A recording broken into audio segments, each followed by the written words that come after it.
வணக்கம் தோழமைகளே. இன்றைக்கி நாம் சிவம் கதையுடைய 2வது பகுதியை பார்க்க போகிறோம். முதல் பகுதியை பார்க்காதவர்களுக்கு அதன் லிங்க்கை நான் டிஸ்கிரிப்ஷனில் கொடுக்குறேன். பார்த்துட்டு அப்புறம் இந்த கதையை தொடருங்க. வாங்க கதைக்குள்ளே போகலாம். உங்கள் காதுகளுக்கு இனிமையான கதைகளை கொண்டு வரும் மகிழ் தமிழ் கதைகள். வாருங்கள் கதைப்போம். ராஜ் நாராயணன் பார்த்த அந்த அபூர்வ காட்சி ஒரு கணம் அவன் நெஞ்சையே அடைத்தது. அந்த நடராஜ உருவின் மேல் நெளிந்தபடி கிடந்த சர்ப்பங்களும் அவனையும் தங்கள் மேல் பாய்ந்த விளக்கொலியையும் கண்டு கண்கள் கூசினார் போல் ஒன்றின் மேல் ஒன்றாக புரண்டு நெளிந்தன. ராஜ் நாராயணன் திக்குமுக்காடலோடு அதை வெறித்த நிலையில் அந்த சிதைந்த எலும்பு கூட்டையும் பார்த்தான். அடுத்த நொடியே சிலீர் என்று தலைப்பாகத்தில் ஒருவித வலி கண்ணிரண்டும் அடைத்து கொண்டு வருவது போல தோன்றியது அவனுக்கு. இனியும் அங்கு நின்று அதை பார்ப்பது ஆபத்து என்று உள்ளுணர்வு சொல்லும் போதே பல 100 புறவிகளின் குளம்படி சத்தம் அவன் காதுகளில் ஒலிக்க ஆரம்பித்தது. ஊருக்குள் நுழைந்த புதிதில் தோன்றிய அதே உணர்வு. நல்ல ஆகிருதியான புறவி ஒன்றின் மேல் சிவலிங்கத்தை அணைத்தபடி ஒருவர் அமர்ந்திருக்க அந்த புறவியும் அசுர வேகம் காட்டியபடி ஓடிக்கொண்டிருக்கிறது. பின்னாலும் பல 100 புறவிகளின் பாய்ச்சல். கிறுகிறுவென்று தலையை சுற்றி கொண்டு மயக்கம் வேறு வந்ததில் அப்படியே விழுந்தான். கை விளக்கு கீழே விழுந்ததில் அணைந்து சிதறியது. எங்கும் ஒரே இருள் மயம். மிக மெலிதாக அம்மாஞ்சி அம்மாஞ்சி என்று கல் தொட்டி அருகில் நின்றபடி பாரதி குரல் கொடுப்பது மட்டும் அங்கே ஊடுருவியது. அர்த்தராத்திரியை கடந்து மணி 3 விட்டிருந்தது. வைத்தியநாத பட்டரும் அன்னபூரணியும் தூக்கம் பிடிக்காமல் கற்சிலை போல அமர்ந்து கொண்டிருந்தனர். விடிந்தால் பல உண்மைகள் தெரிந்துவிடும் என்று பூடகமாய் பேசியிருந்த நீலகண்ட தீட்சிதர் எப்போதோ கிளம்பி போய்விட்டிருந்தார். இப்படியே கொட்ட கொட்ட முழிச்சிட்டு இருந்தா ஆச்சா? பொழுது விடியட்டும், அப்புறமா என்ன பண்ணுறதுன்னு யோசிக்கலாம். அன்னபூரணி இடையில் பேசி பார்த்தாள்.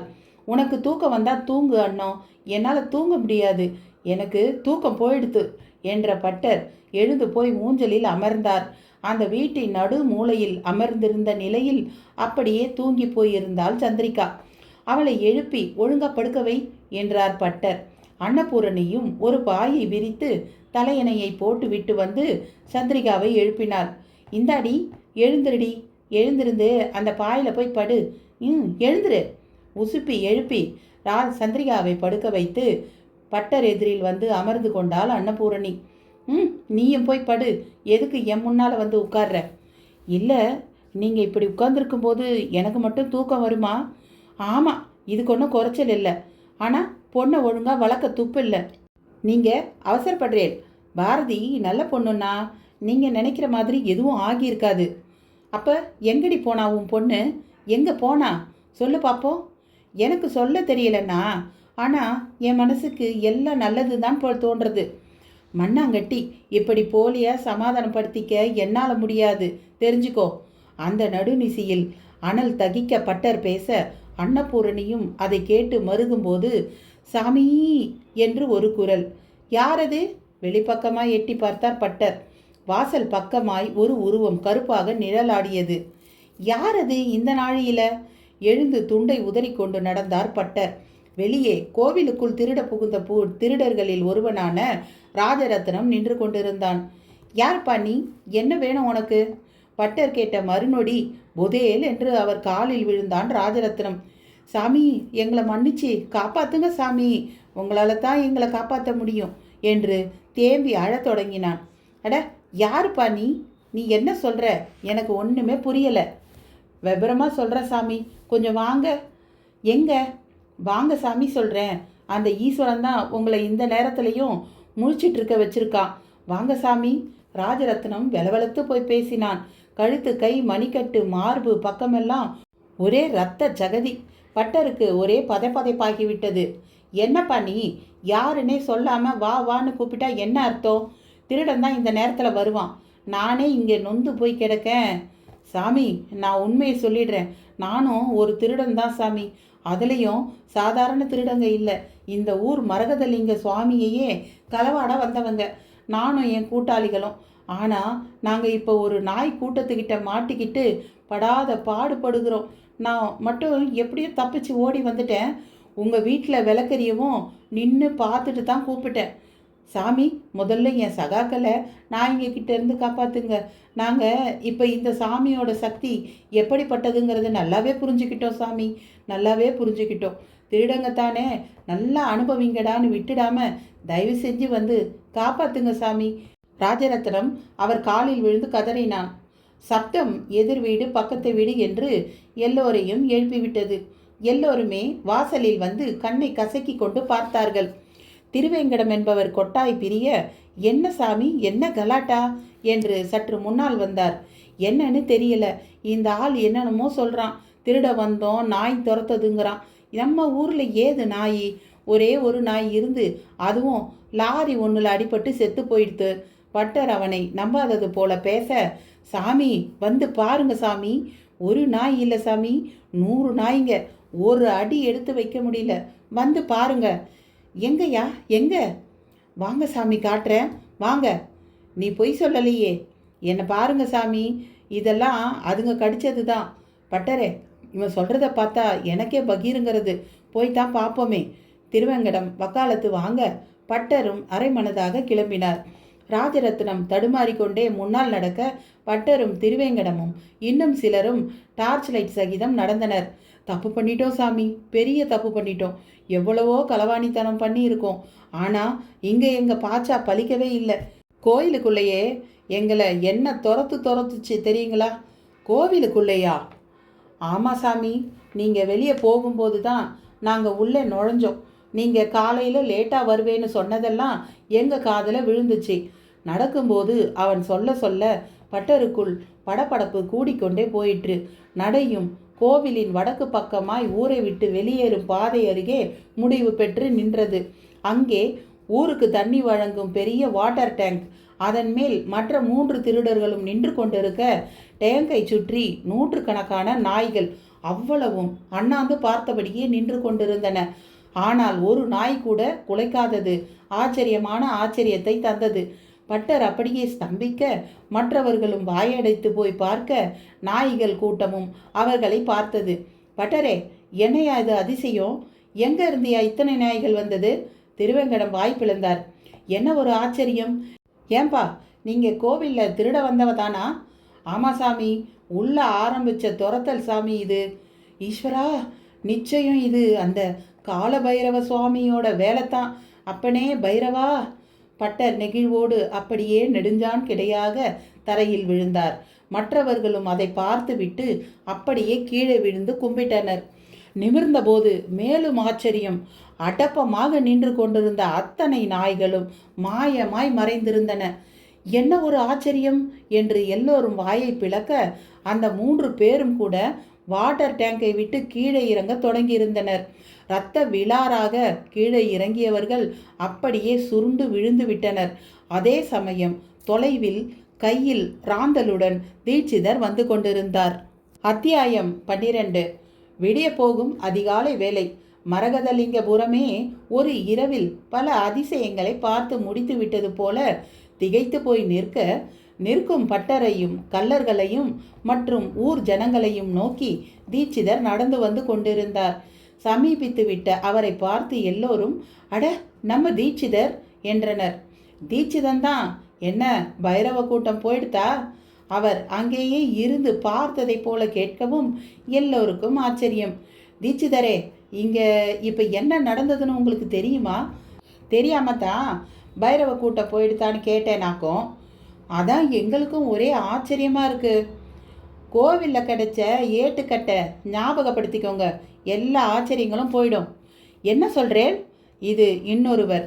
பட்டர் எதுவும் பேசவில்லை. அவருக்குள் கலவையான குழப்பங்கள். இங்கே எதுவும் நடக்கக்கூடாதது நடந்துடலை. எது நடக்கணுமோ அதுதான் நடந்திருக்கு.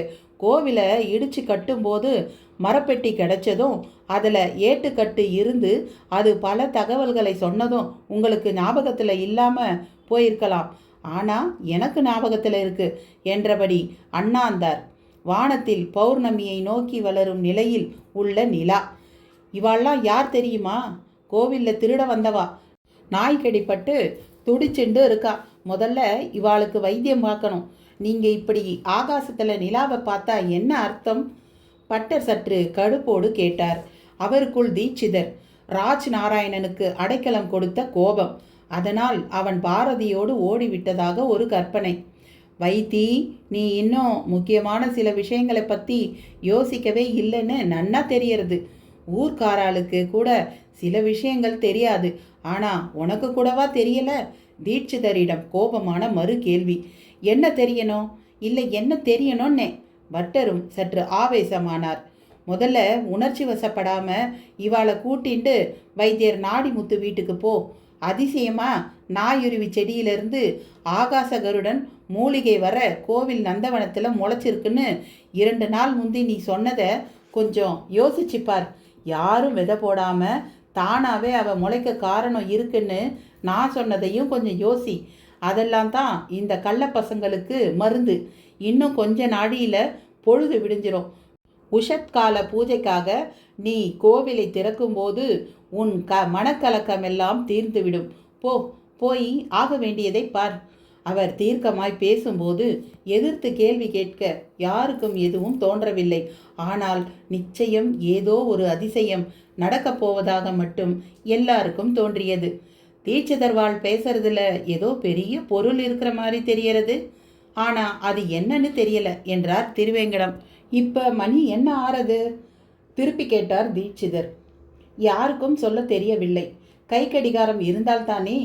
ஆனால் அந்த திருடர்களில் தலைவனை போன்ற ராஜரத்னம் தன் கை கடிகாரத்தை பார்த்து, சாமி, மணி 3:45 ஆகுது என்றான். பிரம்மகாலம் ஆரம்பமாயிடுத்து. சூரியன் உதிச்ச 3 முழத்துக்கு கிழக்குல மேலே ஏறுற வரைக்கும் பிரம்ம முகூர்த்தம்தான். அதுலேயும் இன்னைக்கு அஷ்டமி. விடிஞ்ச பிறகு நவமி திதி ஆரம்பமாயிடும். இட்டமுடன் பாலகனும் அட்டமி நாளிதில் ஆதித்தன் வானம் விட்ட வேளையில் கிட்ட வருவானே, வருவான் வசத்திலே பெருமானும் வசப்படுவானே. தீட்சிதர் பேச்சோடு சில பாடல் வரிகளை முணுமுணுத்த போது பட்டருக்கு சுரீர் என்றது.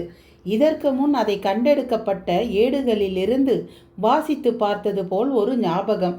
சரி, முதல்ல இவனுங்களை வைத்தியன்கிட்ட கூட்டிட்டு போவோம், விடியட்டும், என்ன பண்ணுறதுன்னு யோசிக்கலாம் என்ற ஒருவரை தொடர்ந்து பட்டி மாடுகளை தள்ளி செல்கிற மாதிரி அவர்களை தள்ளி கொண்டு அனைவரும் நடந்தனர். தீட்சிதர் முகத்தில் மட்டும் ஒரு மர்ம புன்னகை. அதை பட்டரும் காண தவறவில்லை. பாரதிக்கு மூச்சு முட்டியது. தட்டு தடுமாறி கொண்டு அந்த கல் தொட்டி கழிவு நீர் பாதையில் ஊர்ந்து கொண்டு முன்னேறியவளுக்கு அதிர்ச்சி காத்திருந்தது. நல்ல வேளை, வெளிப்பிரகாரங்களில் உள்ள அகல் விளக்கு எண்ணெய் துளிகளையும் திரியையும் போட்டு பருமனாக ஏற்றிய தீபம் நன்றாகவே வெளிச்சத்தை காட்ட, அதன் ஒளியில் அறை போன்ற பரப்பில் நடராஜ விக்கிரகமும் எலும்புக்கூடும், அதன் முன்னே ராஜ் நாராயணன் மயங்கி கிடப்பதும் தெரிந்தது. அத்தனை அரவங்களும் எங்கோ ஓடி ஒளிந்து கொண்டது போலிருந்தது. அம்மாஞ்சி, அம்மாஞ்சி!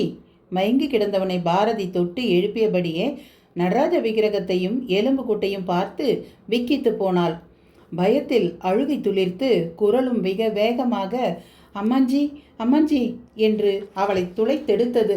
நல்ல வேளை, அவள் ஸ்பரிசத்தாலும் உலுக்கலாலும் ராஜ் நாராயணனும் கண் திறந்தான். அம்மாஞ்சி, அம்மாஞ்சி, என்ன ஆச்சு? யாரது? நான் தான். என்னாச்சு? எழுந்துருங்கோ. அவனும் எழுந்து அமர்ந்தான். அமர்ந்த பின் அவளை சில வினாடி வெறித்தான். என்ன அம்மாஞ்சி, இது என்ன எலும்புக்கூடு? சுவாமி விக்கிரகம் கூட இருக்கே. ஆம், விக்கிரகமேதான். இவர் நமது மரகத நடராஜர். இந்த பிரபஞ்சத்தையே தன் ஆனந்த தாண்டவத்தால் ஆட்டுவிக்கும் கருணாமூர்த்தி இவன். வராக நந்தரே கருணாமூர்த்தி இவன். அம்மாச்சி, என்ன இது? என்ன ஆச்சு உங்களுக்கு? நான் உங்க பாரதி. என்னமோ வராக நந்தன்றேலே. நந்தரே, நமது சங்கரலிங்க பூபதி என்ன ஆனார்? அன்னை மரகதாம்பிகையை அவர் அந்த கள்ளர் கூட்டத்திடமிருந்து காப்பாற்றி விட்டாரா? அன்னையை அவர்கள் கொண்டு சென்று விடவில்லையே. அம்மாஞ்சி! வெறுத்து போய் அவனை ஒரு உலுக்கு உலுக்கினாள் பாரதி. அவனும் மழை புறா போல உதறிக்கொண்டு பார்த்தான். என்ன அம்மாஞ்சி, என்ன நடக்கிறதீங்க? நான் பாரதி, தெரியலையா? ஓ, பாரதி! பாரதியே தான். தலையில் கிளையில் அடிபட்டுடுத்தோ? இல்லை. ஆமாம், நான் இப்போ என்ன பேசினேன்? சரிதான், அதுவே ஞாபகம் இல்லையா? இந்த சினிமாவில் பூர்வ ஜென்ம ஞாபகம் வந்தவா ராஜா காலத்து பாஷையில் பேசுவாளே, அப்படி பேசினேன். அப்படியா? ஆமாம், பயமாக இருக்குது அம்மாஞ்சி. இங்கே இருக்கிற எலும்பு கூட்டை எல்லாம் பார்த்தா ரொம்ப பயமாக இருக்குது. அவள் எலும்பு கூட்டை சுட்டி காட்டியபடியே கேட்க ராஜ் நாராயணனும் பார்த்தான். எலும்பு கூட்டின் தலைப்பாகத்துக்கு கீழ் கழுத்து ஒன்று இருந்த இடத்தின் அருகில் உருண்டையாக ஏதோ கொட்டைகள். பாரதி, இங்கே இப்போ நீயும் நானும் வந்த மாதிரி யாரோ வந்திருக்கா. வெளியே போக வழி தெரியாமல் இங்கேயே இருந்து உயிரையும் விட்டு இருக்கணும். அப்படி செத்துப்போன மனுஷனோட எலும்புக்கூடு தான் இது. ஐயோ, அப்போ நம்மாலையும் வெளியே போக முடியாதா? ஏன் முடியாது? வந்த வழியிலேயே போவோம். அதே நேரம் இந்த நடராஜமூர்த்தி சிலையையும் எப்படியாவது எடுத்துட்டு போகணும். இது இது இது கோவில் சிலை. இந்த எலும்பு கூட்டுக்கு உரிய நபர் இதை திருட பார்த்துருக்கணும், இல்லை காப்பாற்ற முயற்சி செஞ்சிருக்கணும். அம்மாஞ்சி, இப்படி எல்லாம் ஆகும்னு தெரிஞ்சிருந்தா நான் கோயிலுக்கே வந்திருக்க மாட்டேன். பைத்தியம், இப்போ இதை பற்றி பேசாமல் அடுத்து என்ன பண்ணுறதுன்னு யோசிப்போம். நல்ல வேலை, நிறைய பாம்புகள் நடமாடிண்டு இருந்தது. இப்போ எங்கே போச்சோ தெரியலை. கழுத்தோர வியர்வையை வடித்து போட்டபடியே அந்த பருத்த திரி ஒளியில் அந்த நடராஜ பெருமான் உருவத்தை பார்த்தவன் சுதாரித்து எழுந்து அருகே சென்று தீண்டினான். உடம்பில் மின்சாரம் பாய்ந்த மாதிரி ஒரு பரவச அலை ஒரு ஓட்டம் ஓடிற்று. கால் கட்டை விரல் அடியில் உருண்டையாக ஏதோ ஒன்று நிரட என்னவென்று பார்த்தான். ஒரு பஞ்சமுக ருத்ராட்சம். குனிந்து கையில் எடுத்து உற்று பார்த்தான். ஒரு க்ஷணம் நெற்றிக்கு நடுவில் இமை திறக்கும் செக்கச் சிவந்த ஈசனின் நெற்றிக்கண்ணே இமை திறந்து கொண்டு அவனை உற்று நோக்குகிற மாதிரி இருந்தது. கைலாசபதே! சிலிர்ப்போடு அப்படியே கைகளை கூப்பினான். பாரதிக்கு அவனது சிலிர்ப்பும் சிலாகிப்பும் பேராச்சரியம் தர அவனையே வெறித்தாள். கொள்ளை கிணற்றின் தண்ணீரை இறைத்து குளித்து முடித்துவிட்டு அப்படியே ஈரம் சொட்ட வந்து பருத்தி துண்டால் உடம்பை துவட்டி கொண்ட வைத்தியநாத பட்டர் விபூதி சம்புடத்தில் இருந்த விபூதியை எடுத்து நெற்றியில் பூசிக்கொண்டார். மலமளவென்று கச்சம் உடுத்தி கொள்ள தொடங்கினார். அன்னபூரணி அவர் சத்யாவந்தனம் செய்ய தோதாக பஞ்ச பாத்திரத்தில் ஜலமுடன் எதிரில் வந்தாள். வெளியே கீழ்வானம் மெலிதாக வெளுக்க ஆரம்பித்திருந்தது. சூரியன் எட்டி பார்க்கும் முன் சந்தியை முடிக்க வேண்டும். அதுதான் நல்ல பிராமணர்களுக்கான லட்சணம். பட்டரிடமும் அந்த செயலுக்கான வேகம். பட்டரும் கொள்ளை கிணறு அருகே போய் நின்று கொண்டு சந்தி செய்ய தொடங்க அக்கூ என்ற விதமாய் ஒரு குரல். எதிரில் கிணற்று திட்டின் மேல் இடிந்த சிவன் கோவிலின் காவல் கழுகான வீரியன் தன் சிறகுகளை சடைத்தபடி வந்து அமர அதை பார்த்த பட்டரிடம் திடுக். அத்தியாயம் 13. எதிரில் வந்து அமர்ந்த வீரியனை பார்த்து பட்டர் விதிர்த்து போனார். அவர் முன்னால் அவர் சந்தியாவந்தனம் செய்ய பயன்படுத்திய பஞ்ச பாத்திரத்தில் தண்ணீர் நிரம்பி கிடந்தது. வீரியன் அதை பார்த்தபடியே சின்ன குழந்தை தத்தி வருகிற மாதிரி கிணற்று திட்டில் இருந்து இறங்கி தத்தி தத்தி நடந்தும் வந்தது. பட்டருக்குள் திகைப்பு மேலும் கூடி போனது. சில அடிகள் அச்சத்துடன் பின் சென்றார். தத்தி வந்த வீரியன் அவர் சந்தி செய்கையில் அக்கியம் விட்ட தண்ணீரை தன் அலகால் விழுங்க தொடங்கியது. அவ்வளவும் அச்சுதாய நமக, அனந்தாய நமக, கோவிந்தாய நமக என்று சொல்லியும் காயத்ரி தேவிக்குமாய் விட்ட ஆக்கிய நீர் ஒரு சிறு தேக்கமாய் தேங்கி கிடந்த அந்த நீரை வீரியன் பருகுவது ஆச்சரியமாயிருந்தது பட்டருக்கு. பாம்பையும் தேளையும் கொத்தி விழுங்கும் ஒரு பட்சி அதற்கு நேரெதிராக தயிரன்னம் புசிப்பதும் இதுபோல் மந்திர ஜலத்தை குடிப்பதையும் என்னவென்று சொல்வது? வீரியனின் செயல் மிக விசித்திரமாயிருக்க அது அந்த ஜலத்தை பருகுகிற நிலையில் அக் அக் அக்கூ என்று கத்திக்கொண்டே வானில் எழும்பி பறக்கத் தொடங்கியது. அப்படி அது பறக்க ஆரம்பித்த வேளை பார்த்து கொல்லைப்புறம் வந்த அன்னபூரணியும் வீரியனை பார்த்து விக்கித்து போனாள். என்னன்னா நடக்குதுங்க? எங்க வந்துட்டு போறது இந்த கழுகு? அதை ஏன் கேட்குற? நான் சந்தி பண்ணும்போது அர்க்கியமாக விட்ட ஜலத்தை குடிச்சிட்டு பறந்து போகிறது. ஏரியில் இல்லாத ஜலமா இல்லை குளத்தில் இல்லாத ஜலமா? இந்த ஜலத்தை தேடி வந்து குடிச்சிட்டு போகிறதே, அதான் எனக்கும் புரியலை. எல்லாமே விசித்திரமாக இருக்குது. ஒன்று மட்டும் உறுதி அண்ணம், இது பொறப்புல தான் கழுகு, புத்தியில் இது ரிஷி. இன்னைக்கு இது இப்படி செஞ்சதுக்கு பின்னால் பெரிய அர்த்தம் இருக்குன்னு தோன்றது அண்ணம். பட்டர் சொல்லிக்கொண்டே அண்ணாந்தார். வானில் இருள் விலகி சூரிய கதிர்கள் பரவ ஆரம்பித்தன. வீரியனும் நடுவானம் தொட்டிருந்தது. சரி சரி, நாளையாச்சு கிளம்புங்கோ. உங்களுக்கு முந்தி தீட்சிதர் கோவிலுக்கு புறப்பட்டு போய் வாசல்ல நின்றுருக்கார். அப்படியா? அவரை என்னால் புரிஞ்சிக்கவே முடியலையே. கோவில் ஏடுங்கிறார், விடிஞ்சிடும் பார் தெரிஞ்சிடுங்கிறார். என்ன செய்ய போறாரோ, என்ன தெரிய போகுதோ ஒன்றுமே புரியலை. புலம்பலும் முனகலுமாய் பட்டர் கிளம்ப தொடங்கினார். பொல பொலவென்று விடிந்து விட்ட நிலையில் வீதி முழுக்க வாசல்களில் கோலம் தூவி தெளித்த ஈரத்தில் பளிச்சென்று தெரிந்தது வீடுகளெல்லாம். வீட்டு மல்லிகை கொடிகளிலும் முதல் நாள் மாலையில் பறிக்கப்படாத பூக்கள் உதிர்ந்து கிடக்க ஒருவித நறுமணம். பட்டர் சுகித்தபடி நடந்து கொண்டிருந்தார். மனதில் பாரதியும் ராஜநாராயணனும் கொஞ்சமாய் மறைந்து கிடந்தார்கள். இரவெல்லாம் கண் விழித்த அசதியில் நடையில் அத்தனை வேகமில்லை. ஆனால் மனதில் அர்த்தராத்திரி வேளையில் அகப்பட்ட திருடர்களால் உருவான பதற்றம் புகை போல மூட்டம் போட்டிருந்தது. கோவில் முகப்பிலும் நல்ல கூட்டம். சாதாரணமாய் இப்படியெல்லாம் கூட மாட்டார்கள். கோவில் திறந்த பிறகு நிதானமாகத்தான் வருவார்கள். இன்று திருடர்களால் உருவான பதற்றம் கூட்டத்தை கூட்டியிருந்தது. கூட்டத்தில் பிரதானமாய் தீட்சிதர் நின்று கொண்டிருந்தார். எப்போதும் இல்லாதபடி பட்டு வேட்டியால் கச்சம் உடுத்தி மேலே ஒரு ஷாலையும் போர்த்தி கொண்டு யாரோ ஒரு பெரிய விஐபியை வரவேற்க வந்தவர் போல தெரிந்தார். பட்டர் வரவும் எல்லோரும் சலசலவென்று சப்தமிட தொடங்கினார்கள். வாரும் வைத்தியநாதன், வாரும், சீக்கிரமாக கதவை திறந்து உள்ளே பாரும். எதுக்கு எல்லாரண்டையும் இத்தனை பதற்றம்? சரிதான், கள்ள பயலுக ஒருத்தனுக்கு 4 பேர் உள்ள புகுந்திருக்கானுங்க. எது இருக்கோ எது இல்லையோ, அதான் அவளை எல்லாம் பைரவ சுவாமி பட்டாளமாக வந்து பிடிச்சி கொடுத்துட்டாரே. ஆமாம், சாமி வந்து பிடிச்சி கொடுக்குது, அதுக்கு அதான் வேலை பாரு. ஏதோ தெருவில் சுற்றுற நாயுங்க புது முகமாக தெரியறானுங்களேன்னு துரத்தி இருக்கோம். உடனே கதை கட்டிடுங்க. விதவிதமான பேச்சுக்கள் நடுவில் வேணு வேகமாய் அந்த மரக்கதவை திறந்தான்.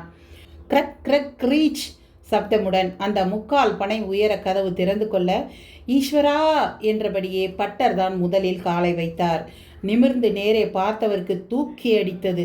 எதிரில் நந்திக்கு முன் உள்ள கல் மண்டபத்தில் ஏகத்துக்கும் விளக்குகள் எரிய நடராஜமூர்த்தியின் சொரூபம். பட்டர் வேக வேகமாக ஓடினார். பின்தொடர்ந்தது கூட்டம். தீட்சிதர் அவர்களுக்கு நடுவில் சிலிர்ப்புடன் தெரிந்தார். நான் எதிர்பார்த்தது நடந்துவிட்டது என்று முணங்கியவர் பார்வை நடராஜமூர்த்தி விக்கிரகத்தை பார்த்து கன்னத்தில் போட்டு கொண்டபடியே திரும்பி நாலா பக்கமும் பார்த்தது. ஓவென்று வெட்டவெளி, யாரையும் காணவில்லை. கோவிலின் உள் கூட்ட மரங்களின் மட்டும் பட்சிகள் சண்டை போட்டு கொண்டிருந்தன. தீட்சிதருக்கு ஏமாற்றமாக இருந்தது. பட்டரோ நடராஜ விக்கிரகத்தை பார்த்து வியர்த்து விட்டிருந்தார். பச்சை மரகதத்தால் ஆன பசலை பூத்த மேனி, அதை கூட முடிந்த அளவு துடைத்து மெருகேற்றி மண்டபத்தில் கொண்டு வந்து வைத்தது யார்? இத்தனை காலமாக எங்கே போயிருந்தார் இந்த மூர்த்தி? கேள்விகள் அவருக்குள் பிரளய சுற்றமும் கூட ஆச்சரிய சலசலப்பில் அரண்டு பிறண்டது. சாமி, என்ன சாமி இது? எங்கிருந்து வந்துச்சு இந்த சிலை? பூ போட்டிருந்தது, விளக்கெல்லாம் எரியுது. யாரோட வேலை? களவாணி பசங்க வேலையா இருக்குமோ? இது நம்ம கோவில் நடராஜமூர்த்தி தான். மரகதத்தால் ஆன சிலை இது. பல 100 வருஷத்துக்கு முந்தி கஜினி முகமது படையெடுத்து வந்தப்போ காணாம போனதா சொல்லுவா. ஆனா இது எப்படி இப்ப இங்க வந்ததுன்னு தெரியலையே. எல்லாரும் நடராஜமூர்த்தியை பார்த்தபடியே கருத்து பரிமாற்றத்தில் மூழ்க சிலர் சாஷ்டாங்கமாக விழுந்து சேவிக்கவும் செய்தனர். அதை பார்த்த பிறகே பட்டருக்கும் தான் நமஸ்கரிக்க தவறியதும் உணர்ந்தது. தோல் துண்டை எடுத்து இடுப்பில் கட்டிக்கொண்டு சாஷ்டாங்கமாக விழுந்தார். நிமிர்ந்தவர் நேராக தீட்சிதரிடம் வந்தார். சுவாமி, சொல்லு வைத்தி, இதான் நீங்க போட்ட பீடிகை விஷயமா? என்ன கேட்டா? கோவிலில் கிடைச்ச ஏட்டுக்கட்டோட பாட்டோட பொருளை ஞாபகப்படுத்திப்பாரு. எனக்கு நினைவில் இல்லை, நீங்களே சொல்லிடுங்க. இந்த சுவாமி இங்கே எப்படி? எல்லாம் அந்த திருட்டு பயல்களோட வேலையா? நீ இன்னும் தப்பாகவே பேசுகிற. வேறு எப்படி பேசுறது? என் பொண்ணை பற்றி தான் ஏதோ தெரிய போகிறதுன்னு நான் நினச்சிட்டே வந்தேன். ஆனால் அவள் ஓடி போயிட்டாங்கிறது தான் உண்மை போல இருக்கே. பட்டர் தீட்சிதரிடம் தன் வருத்தத்தை வார்த்தைகளாக்கும் சமயம் எல்லார் கவனமும் நடராஜமூர்த்தி மேலேயே இருக்க, கோவில் கோபுர வாசல் வழியே 2 பேர் வெகு வேகமாக வெளியேறி கொண்டிருந்தார்கள். யார் பார்த்தார்களோ இல்லையோ, தீட்சிதர் மட்டும் தவறாமல் அவர்களை பார்த்தார். அது பாரதியும் ராஜநாராயணனும் தான். ஊருக்குள் செய்தி காட்டு தீயாக பரவி கொண்டிருந்தது. கோவில்ல நடராஜமூர்த்தி பிரசன்னமாகி இருக்கார். மரகத கல்லாலான நடராஜமூர்த்தி பல 100 வருஷத்துக்கு முந்தி காணாமல் போன சிலையாம். திபு திபுவென்று ஜன கூட்டமும் திரண்டு வர ஆரம்பித்து விட்டது. 16 தெருக்கள் தான் மரகதலிங்கபுரமே. அதில் புழுதி பறந்தது. ஊரில் 1-2 முஸ்லிம்களும் இருந்தார்கள். ஆர்வம் அவர்களையும் துரத்தி கொண்டிருந்தது. அன்னபூரணியும் விஷயமறிந்து கோவிலுக்கு புறப்பட்டவளாக கதவை பூட்ட போனாள். அம்மா குரல் கேட்டு திரும்பினாள். பாரதி. பாரதி! அன்னபூரணி பூட்டு சாவியை அப்படியே போட்டவளாக அலறிக்கொண்டு அவளை சமீபித்தாள். எங்கடி போயிட்ட? உன்னை காணாம ராத்திரியெல்லாம் நாங்கள் பட்ட பாடு இருக்கே. அன்னபூரணி பாரதியின் தோலை பற்றி உலுக்கினாள். எங்கேயும் நான் போகலம்மா, உள்றவா, எல்லாத்தையும் நான் சொல்கிறேன். பாரதி உள் ஓட அன்னபூரணியும் திரும்பி உள்ளே சென்றாள். ராஜநாராயணன் தன் சூட்கேஸை திறந்து வெளியில் கிடந்த தனது சாமான்களை அள்ளி போட்டு கொண்டிருந்தான். அப்படியே போட்டு மூடிவிட்டு நிமிர்ந்தவன் எதிரில் தீட்சிதர் நுழைந்து கொண்டிருந்தார். அவரை பார்க்கவும் அவனிடம் திடுக். அவரோ சிரித்தபடியே உள்ளே வந்தவராக கைகளை பவ்யமாக கூப்பி அவனை நமஸ்கரித்தார். சார், என்ன இது? நமஸ்காரம் பண்ணுறேன்பா. எங்கள் ஊரோட பொக்கிஷத்தையே கண்டுபிடிச்சி கொடுத்துருக்க. அதுக்காக நான் உனக்கு நமஸ்காரம் பண்ணலைன்னா எப்படி? சார், உங்களுக்கு எப்படி? அதுவா இப்போ முக்கியம்? ஆமாம், எங்கே கிளம்பிட்ட? அவனிடம் பதில் இல்லை. ஊருக்கா? அவன் தலை ஆடியது. இப்போ பஸ் இல்லையே. எப்போ எப்போ வரும்னு சொல்ல முடியுமா? அது வரும்போது வரும். ஆனால் நீ ஏன் இப்படி ஓட பார்க்குற? உன் அத்தி பேர்கிட்ட அவ்வளவு பயமா என்ன? இல்லை இல்லை இல்லை, இது வேற என்ன? சாரி, நான் இங்கே இருந்தா என்ன ஆவேன்னு எனக்கே தெரியலை. இந்த ஊரே ஒரே விசித்திரமாக இருக்குது. பாம்பு வருது, நாய்கள் துரத்துது, திடீர்னு எரியாத விளக்கெல்லாம் எரியுது. டோட்டலி எவ்ரிதிங் மேஜிக்காக இருக்குது. I don't understand. புரிஞ்சிக்க முடிஞ்சா விஞ்ஞானம், முடியலைன்னா அது பரஞானம். அதை விடு. பாரதிக்கு என்ன பதில் சொல்ல போகிற? அவரது அந்த கேள்வி அவனை கட்டி போட்டது. புத்திசாலித்தனமாக யாரும் பார்க்காதபடி 2 பேரும் கோவிலை விட்டு வெளியே ஓடி போயிட்டீங்க. ஊருக்கு தெரிய வேண்டாம்னு தான் நானும் கண்டுக்கலை. இந்த நிமிஷம் அந்த ரகசியம் தெரிஞ்ச ஒரே நபர் நான் தான். ஆகையால் நீ ஏதாவது ஆயிடுமோன்னு கவலைப்படாத. ஆனால் நீ இப்படி பயந்து போய் ஓட நினைக்கிறது நன்னா அல்ல. அவர் ஒரு மாதிரி கேலியான குரலில் சொல்ல, ராஜநாராயணனும் அவரை ஒரு மாதிரி பார்க்க வெளியே ஒரு கூட்டம் தீட்சிதரை தேடிக்கொண்டு வந்தபடியே இருந்தது. அத்தியாயம் 14. மரகதலிங்கபுரமே திரண்டு வருவதை தீட்சிதரும் பார்த்தார். ராஜநாராயணா, செத்தையிரு, ஊரே திரண்டு வந்தபடி இருக்கு, என்னன்னு பார்த்துடுறேன். தீட்சிதர் கவனத்தை வெளியே கொண்டு சென்றார். அவனுக்குள் தப்பிச் செல்ல முடியாத கவலை தட்டாமாலை சுற்றியது. அதே வேளையில் கூட்டமும் திபு திபுவென்று வீட்டு வாசலில் மண்டிவிட்டது. அவர்களில் ஒரு சப் இன்ஸ்பெக்டரும் கூடவே பட்டரும் இருந்தார்.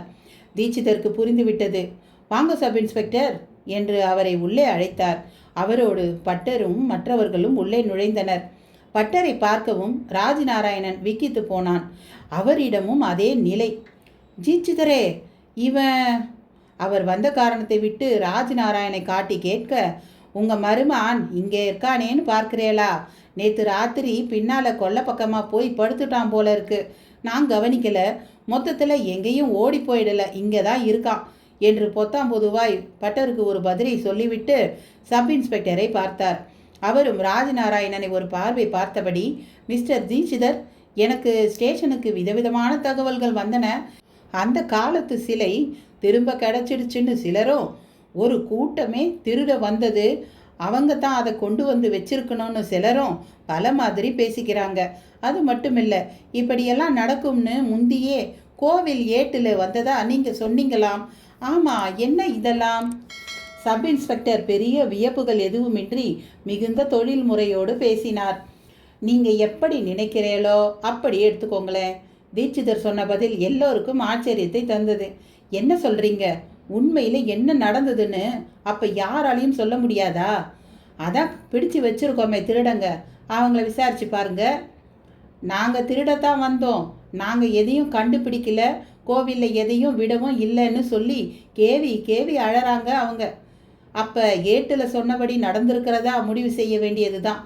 அது என்ன ஏடு? அதில் அப்படி என்ன சொல்லப்பட்டு இருக்கு? மனுஷனுக்கு ஜாதகம் இருக்கிற மாதிரி கோவிலுக்கான ஜாதகம் தான் அந்த ஏடு. வேர்ல்ட் ட்ரேட் சென்டர் மேலே விமானம் மோதும்னு 500 வருஷம் முந்தியே நாஸ்டடாம்ங்கிற ஒரு ஞானி எழுதி வச்சிருந்த மாதிரி இந்த கோவில்லையும் சில சம்பவங்கள் நடக்கும். அது எப்போ நடக்கும், எப்படி நடக்கும்னு சொல்கிறது தான் கோவில் ஏடு. அவங்க எழுதினது நாஸ்டடாம், இங்கே எழுதினது யாரு? இந்த கோவிலுக்கு சபேசங்கிற ஒரு ஜோதிட பண்டிதர் வந்தாராம். இப்போ இல்லை, 500-600 வருஷங்களுக்கு முந்தித்தான். அவருக்கு கண் பார்வை தெரியாமல் இருந்ததாம். இங்கே வந்து மரகதலிங்க சுவாமி கிட்ட பிரார்த்தனை பண்ணிக்கவும் பார்வை வந்ததாம். அதன் பிறகு அவர் இந்த ஊர்லேயே தங்கி கடைசியில் இங்கேயே சமாதி ஆயிட்டதா கேள்வி. அவர் தான் தன் ஞான திருஷ்டியால் இந்த கோவிலில் எப்போ எது நடக்கும்னு எழுதி வச்சது. ஐ சி. அப்போ அதன்படி தான் அந்த விக்கிரகம் கிடைச்சிருக்கா? அப்படித்தான் இருக்கணும். அந்த ஓலையில் அப்படி என்ன எழுதி இருந்தது? சப் இன்ஸ்பெக்டர் பிரதானமான கேள்விக்கு வரவும் தீட்சிதர் பார்வை ஒருமுறை ராஜ்நாராயணனை பார்த்தது. அதுவரை ஒதுங்கி இருந்த அவன் இனியும் பயத்துடன் இருப்பது தப்பு என்று நினைத்தவன் போல முன் வந்தான். சப் இன்ஸ்பெக்டர், மற்ற விஷயங்களை நான் சொல்கிறேன். My name is Rajnarayanan. நான் ஸ்டேட்ஸில் சாஃப்ட்வேர் இன்ஜினியராக இருக்கேன். இங்கே என் அத்தை வீட்டுக்கு வந்த இடத்துல கோவிலுக்கும் போனேன். ஆனால் நான் உள்ளே சுற்றி பார்த்துக்கிட்டு இருக்கும்போது கதவை அடைச்சிட்டு போயிட்டாங்க. எனக்கு எப்படி வெளியே வர்றதுன்னு தெரியலை. பலவிதமாக எப்படியாவது வெளியே வர முயற்சி செய்தப்ப தான் திருட வந்தது. அவங்கள நாய் துரத்துச்சு. அவங்க மரத்து மேலே ஏறி மதில் சுவர் மேலே குதிச்சு தப்பிச்சு ஓடினாங்க. என்னையும் நாய் துரத்துச்சு. நான் உள்ளே அபிஷேக நீர் விழற கல் தொட்டியில் இறங்கி நாய்கள் கிட்ட இருந்து தப்பிக்க முயற்சி செய்தேன். அப்போ கழிவு நீர் போகிற வழியாக கொஞ்ச தூரம் உள்ளே ஊர்ந்து போனப்ப அப்போதான் அது ஒரு சுரங்கப்பாதை வழின்னு தெரிஞ்சது. உள்ளேயும் பெரிய அறையை போல இருந்தது. இப்போ கூட நீங்கள் வந்தால் காட்டுறேன். அங்கே தான் அந்த மரகதலிங்கம் இருந்தது. அதை கொண்டு வந்து கல் மண்டபத்தில் வச்சதும் நான் தான். மெயின் கதவை திறந்துக்கிட்டு எல்லாரும் உள்ளே வரவும் நான் ஓசைப்படாமல் வெளியே வந்துட்டேன். இதுதான் நடந்தது. ராஜ்நாராயணன் கூட்டாமல் குறைக்காமல் நடந்ததை சொன்னான். நல்ல வேளை பாரதியும் தன்னோடு இருந்தாள் என்பதை மட்டும் சென்சார் செய்து விட்டான் சாமர்த்தியமாக. பட்டர் பார்வை உடனே தீட்சிதரை தொலைத்தது. கொல்லையில் படுத்துட்டு இருந்ததா சொன்னீரே? கேட்டும் விட்டார். நான் வீட்டுக்குள்ளே நுழையும் போது கொல்லையில் படுத்துட்டு இருந்தான், அதை சொன்னேன். தீட்சிதர் ஒருவாறு சமாளித்தார். ராஜ்நாராயணனின் ஸ்டேட்மெண்ட்டை அவர் துளி கூட எதிர்பார்க்கவில்லை. சார், நான் சொல்லலைன்னா இது யாருக்கும் தெரிய போகிறது கிடையாது.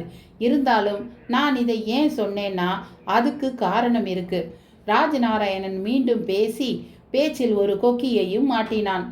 என்ன காரணம்? சப் இன்ஸ்பெக்டர் கேட்காமல் பார்வையாலேயே கேட்டார். நடந்தது ஒரு தற்செயல் சம்பவம்.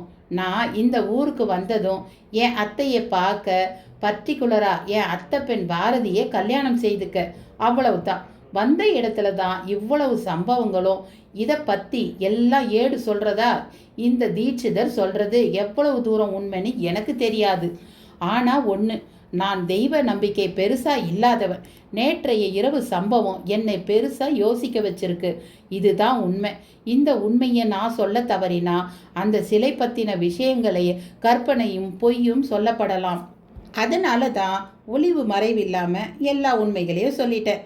இன்ஃபேக்ட் அந்த கோவிலில் இன்னும் கூட சுரங்கப்பாதைகள் இருக்கலாம். அதில் பல பொக்கிஷங்கள் நமக்கு கிடைக்கவும் வரலாம். இனிமே கோவில் நிர்வாகத்தோட கவனம் அதில் போகிறது தான் புத்திசாலித்தனம். அந்த சுரங்க அறையில் ஒரு மனித எலும்பு கூட்டையும் நான் பார்த்தேன். அநேகமாக அது அந்த சிலையை திருடவோ இல்லை காப்பாற்றவோ முயன்ற யாராவது ஒருத்தராக இருக்கலாம். ராஜ்நாராயணின் தொடர் விளக்கம் சப் இன்ஸ்பெக்டரை கேள்வி கேட்க விடாமல் செய்துவிட்டது. அவனை மிகுந்த ஆச்சரியத்தோடு பார்த்தான். இந்த பிள்ளையாண்டான் சொல்றது தான் உண்மை. இவன் பேர் தான் ஏட்டுலையும் இருக்கு என்று தீட்சிதர் திரும்பவும் தொடங்கினார்.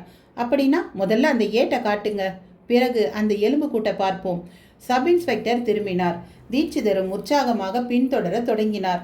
ராஜ்நாராயணன் அந்த இக்கட்டான நிலையிலும் பட்டரை நெருங்கி, சாரி அத்திம்பேர், எதுவுமே இது பிளான் பண்ணி செய்தது கிடையாது. விதிம்பாலே அதுதான். விதியாவது கிதியாவதுன்னு பேசுகிறவன் தான் நான். ஆனால் இனி பேச மாட்டேன். ஏன்னா லைஃப் எப்படி வேணால் திரும்புறதுக்கு இந்த சம்பவங்களே ஒரு சாட்சி. அந்த ராத்திரியில் கோவிலில் அப்படி மாட்டின்றது நான் மட்டும் இல்லை, நடந்தபடியே அவர் காதில் கிசுகிசுத்தவன் சஸ்பென்ஸாய் துளி இடைவெளி விட்டான். பட்டர் அவனை பதைப்போடு பார்த்தார். பாரதியும் என்னோடு தான் இருந்தா. ஊருக்கு தெரிய வேண்டாமேன்னு தான் அவளை நான் சொல்லலை. எங்கள் பேரில் எந்த தப்பும் இல்லை என்றான். பட்டருக்கு வியர்த்து விட்டது. ஊர் கல்யாண மண்டபத்தில் இருந்த அந்த திருடர்களுக்கு நாட்டு வைத்தியர் வந்து பச்சிலை கட்டு போட்டு ஆளுக்கு ஒரு குவளை கரிசலாங்கண்ணி சாற்றையும் குடிக்கச் சொன்னார். அவர்களும் தப்பி பிழைத்த சந்தோஷத்தில் அப்பாடா என்று பெருமூச்சில் இருந்தனர். சுற்றி ஊர் கூட்டம் வேறு. வைத்தியர் அவங்களோடு தான் இருந்தார். உங்களில் யார் வேண்டுமானாலும் நாயோட விஷம் தலைக்கு ஏற நாய் மாதிரி குலைச்சிக்கிட்டே கிடந்து சாகலாம். நான் கொடுத்த மருந்தாலும் விஷம் முறிஞ்சி தப்பியும் பிழைக்கலாம். உங்கள் உசிர் இந்த நிமிஷம் என் கையில் இல்லை, அது அந்த சாமி கையில். வைத்தியர் கோவில் கோபுரத்தை காட்டினார். மிரட்டுறீங்களே வைத்தியரே, இங்கிலீஷ் வைத்தியத்தில் வயிற்றை சுற்றி 10 ஊசி போடுவாங்களாமே, அதெல்லாம் உங்களுக்கு தெரியாதா? ஒரு திருடனான கடம்பன் வைத்தியரை பார்த்து கெஞ்சினான். இந்த ஊசி மருந்தெல்லாம் நான் இருக்கிற வரை இந்த ஊரில் நுழைய முடியாது. என் வைத்தியத்துக்கு முன்னால் அதெல்லாம் சும்மா. இருந்தாலும் வைத்தியத்துக்கு எல்லாம் வைத்தியம் பார்க்குறவனான அந்த சாமி இருக்கும்போது நான் ஒன்றும் சொல்கிறதுக்கு இல்லை. அதுதானே நாய் ரூபத்தில் வந்து உங்களை தடுத்துச்சு. அந்த சாமியை கும்பிட்டுக்கோங்க. அவர் மீண்டும் கோபுரத்தை நோக்கி கையை காட்டினார். அவர்களும் கை கூப்பினார்கள். அதில் ராஜரத்தினத்தின் பிரார்த்தனை மட்டும் சற்று விசித்திரமாக இருந்தது. சாமி, எனக்கு மட்டும் எதுவும் ஆகலைன்னா உன் கோவிலுக்கு ஒரு காவல்காரனா சாகர வரைக்கும் இருந்து என் பாவத்துக்கு பரிகாரம் தேடிக்கிறேன். மற்ற மூவரும் கூட கிட்டத்தட்ட அதே தினசில் தான் வேண்டிக் கொண்டனர். அப்போது கல்யாண மண்டபத்துக்கே ஒரு போலீஸ் ஜீப் வந்து நின்றது. விசாரிக்க வேண்டும் என்று 4 பேரையும் போலீஸ் ஜீப்புக்கு கூப்பிட்டார் ஏட்டு ஒருவர். வைத்தியர் குறுக்கிட்டார். தயவு செய்து விசாரணையை இங்கே வச்சுக்கோங்க. இவங்க இப்போ முக்கியமான ஏன் சிகிச்சையில் இருக்காங்க. இந்த நிமிஷமும் இவங்க விபரீதத்துக்கு உள்ளாகலாம். சில நாய்ங்க 4-5 அங்குலமெல்லாம் ஆழமாக கடிச்சு சதையை கிழிச்சு இருக்கு. வைத்தியர் சொன்னது ஏட்டை கொஞ்சம் நடுங்க வைத்து விட்டது. நான் வர்ற வழியில் ஒரு நாயை கூட பார்க்கல. அவ்வளவு நாய்கள் எங்கே இருந்து வந்தது, எப்படி வந்துச்சுன்னே தெரியலை. சரி, நான் போய் எஸ்ஐ ஐயா கிட்ட சொல்கிறேன், இவங்களை விட்டுறாதீங்க என்று ஒரு 2ம் கெட்டான் ஆட்டும் பேசிவிட்டு திரும்பி ஜீப்பில் ஏறிக்கொண்டு சென்றார் ஏட்டு. வைத்தியர் சொன்னது அந்த திருடர்களை உலுக்கிவிட்டது. வைத்தியரே, நான் இங்கே அவ்வளோ மோசமானதா என்று கோரஸாக கேட்டனர். வைத்தியர் முகத்தில் ஆமோதிப்பாய் ஒரு சிரிப்பு. அந்த கல் தொட்டியை சுற்றி எல்லோரும் நின்று கொண்டிருக்க ராஜநாராயணனும் எஸ்ஐயும் அதனுள் இறங்கினர். அபிஷேக நீர் ஓடும் பாதை ஒரு பாதாள சாக்கடையாக ஒரு சுரங்க வழி கணக்காக ஈரத்தோடு நீண்டிருந்தது. பார்த்து வாங்க என்றபடி ராஜநாராயண் உள்ளே ஊர்ந்தான். எஸ்ஐயும் பின்தொடர்ந்தார். பட்டருக்கு தானும் போய் பார்த்தால் என்ன என்று தோன்றியது. இதுக்குள்ள இப்படி ஒரு வழி இருக்கிறதே தெரியாம போயிடுத்தே என்றபடி அவரும் தொட்டிக்குள் இறங்க முயற்சித்தார். வேண்டாம் வைத்தி, அவ போயிட்டு வந்துடட்டும் என்று தீட்சதரனின் குரல் தடுத்தது. அவரும் சரி என்கிற மாதிரி நின்றார். எல்லார் கவனமும் இருவரும் உள்ளே போன அந்த பாதை மேலேயே இருந்தது. அவர்களும் ஒரு 10வது நிமிடம் வெளியே வந்தனர். வந்தபோது எஸ்ஐ கையில் ஒரு துணி மூட்டை. பட்டர் ஆவலாக கேட்டார், சார், அதில் என்ன இருக்கு? எஸ்ஐயும் அதை அப்படியே பிரித்து காட்டினார். மண்டை ஓடும் எலும்பு துண்டுகளும் தெரிந்து அனைவரையும் ஒரு மிரட்டின. சில ருத்ராட்சங்களும் துண்டு துண்டாய் செப்பு கம்பியும் கூட ஊடே கிடந்தன.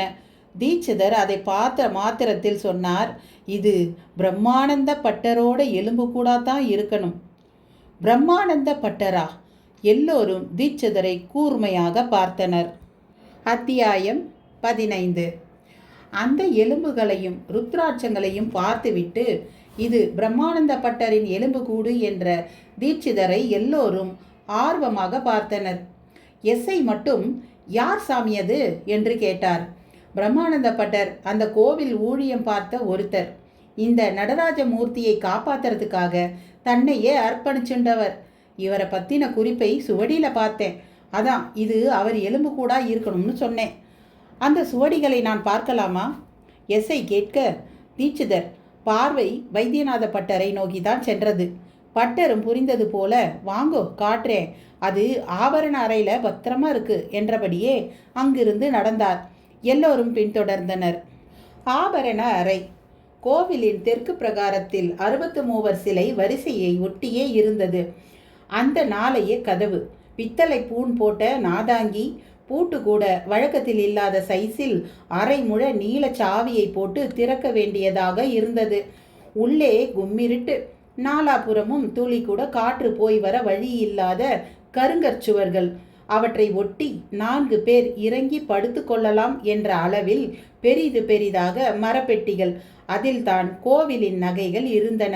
அந்த பெட்டியை பூட்டி சீல் வைத்திருந்தார்கள். பக்கத்திலேயே ஒரு சிறிய மரப்பெட்டி. பார்க்கவே படு வினோதமாக இருந்தது. பட்டர் அதை தொட்டு தூக்கி கொண்டு வெளியில் வந்தார். கூடவே கோவில் பேஷ்காரும் இருந்தார். பேஷ்கார், நீங்களே திறந்து போலீஸ்காராக்கிட்ட காட்டுங்கோ என்றார் பட்டர். பேஷ்காரும் ஆவலாக திறந்தார். ஆனால் உள்ளே எதுவுமே இல்லை. பகீர் என்றது எல்லோருக்கும். பட்டரே, என்ன ஒன்றுத்தையுமே காணோம்?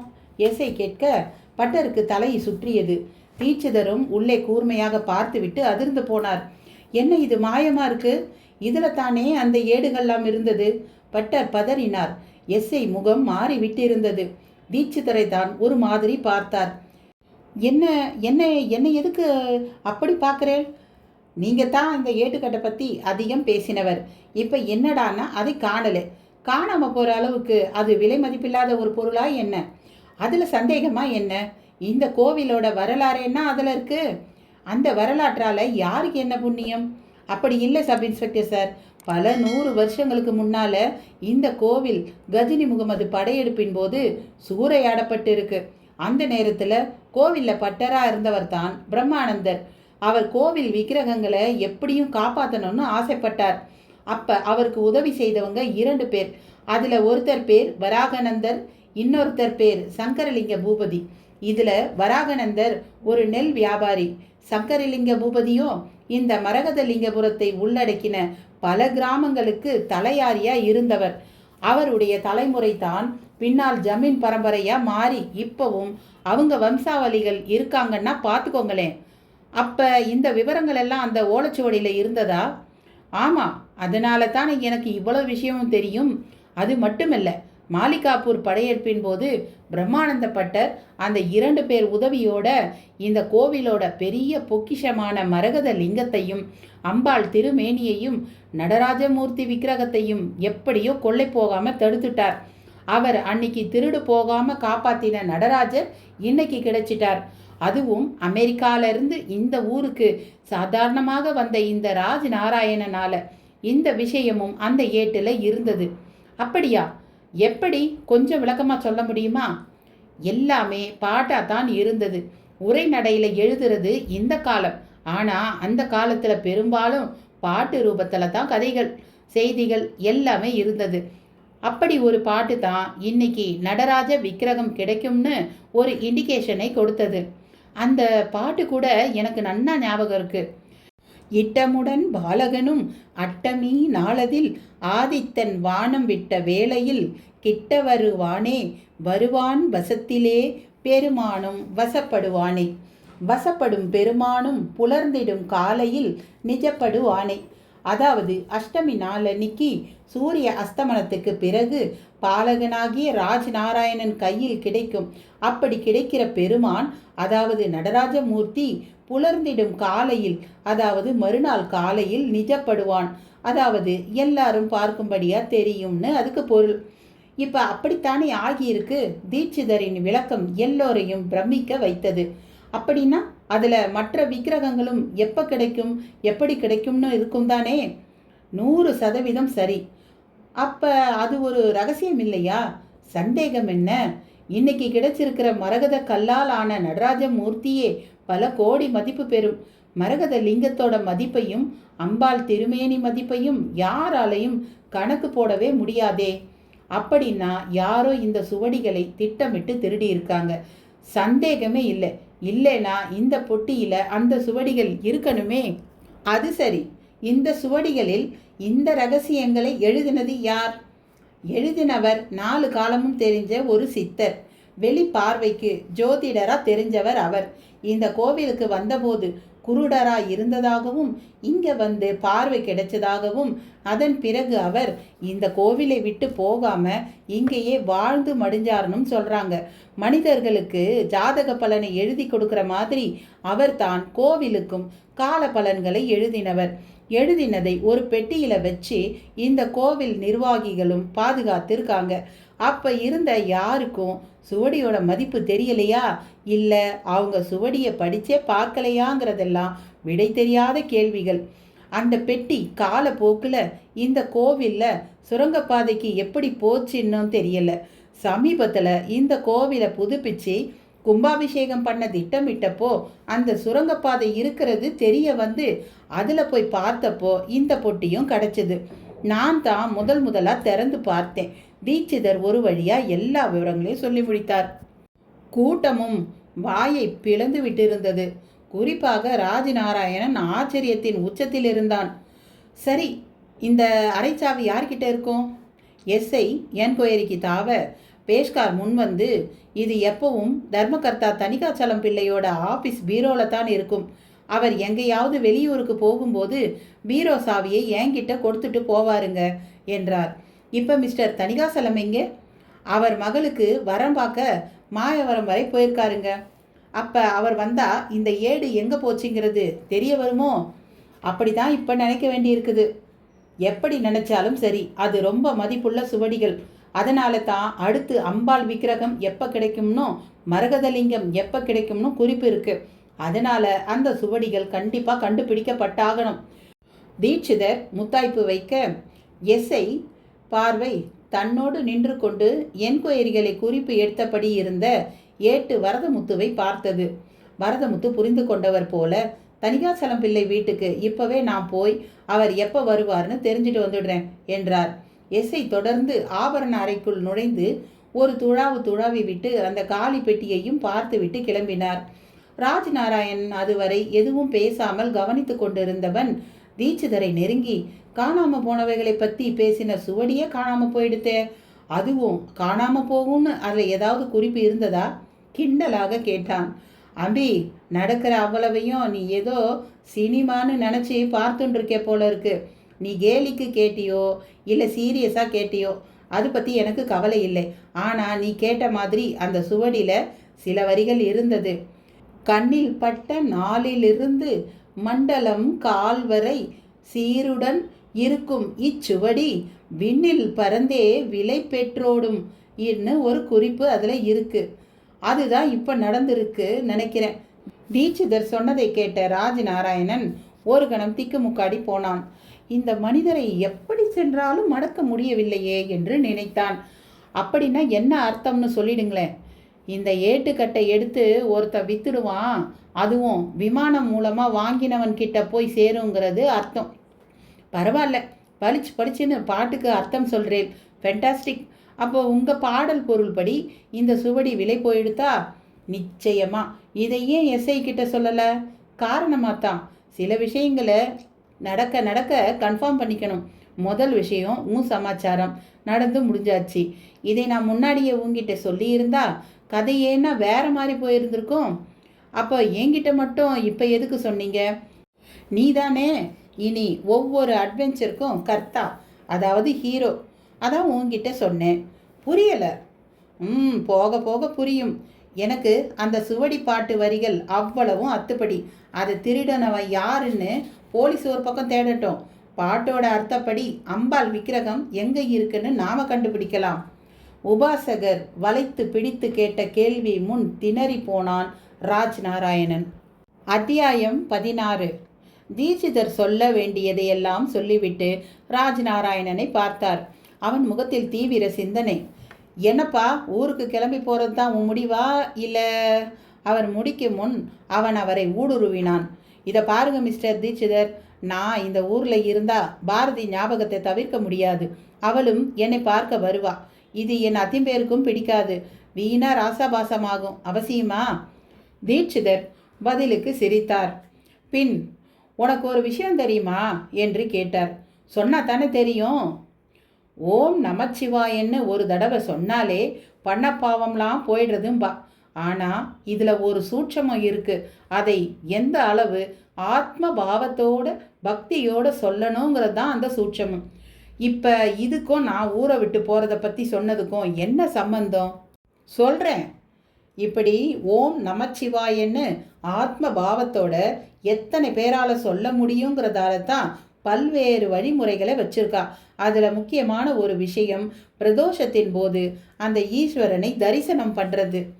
மிஸ்டர் தீட்சிதர், ஏன் இப்படி நான் கேட்காத கேள்விகள்லாம் பதில் சொல்லி டயத்தை வேஸ்ட் பண்ணுறேன்? பொறுமை ராஜநாராயணன், இந்த பிரதோஷ தரிசனமும் பல தோஷங்களை போக்கக்கூடியது. குறிப்பா சனி பிரதோஷ தரிசனம் ஒரு வருஷம் முழுக்க சிவாலயத்துக்கு போய் அந்த ஈஸ்வரனை தரிசனம் செய்த பலன்களை தரக்கூடியது. தீட்சிதர் தொடர்ந்து கொண்டே போக ராஜ்நாராயணன் தன் ஷேக்ஸ்பியர் தாடியை நீவியபடி காலில் எறும்பும் ஊறும்போது நெளிகிற மாதிரி நெளிந்து ஸ்டாப் இட் என்று அலறினான். கத்தாதே, காரணம் இல்லாமல் இவைகளை நான் இப்போ உங்ககிட்ட சொல்லலை.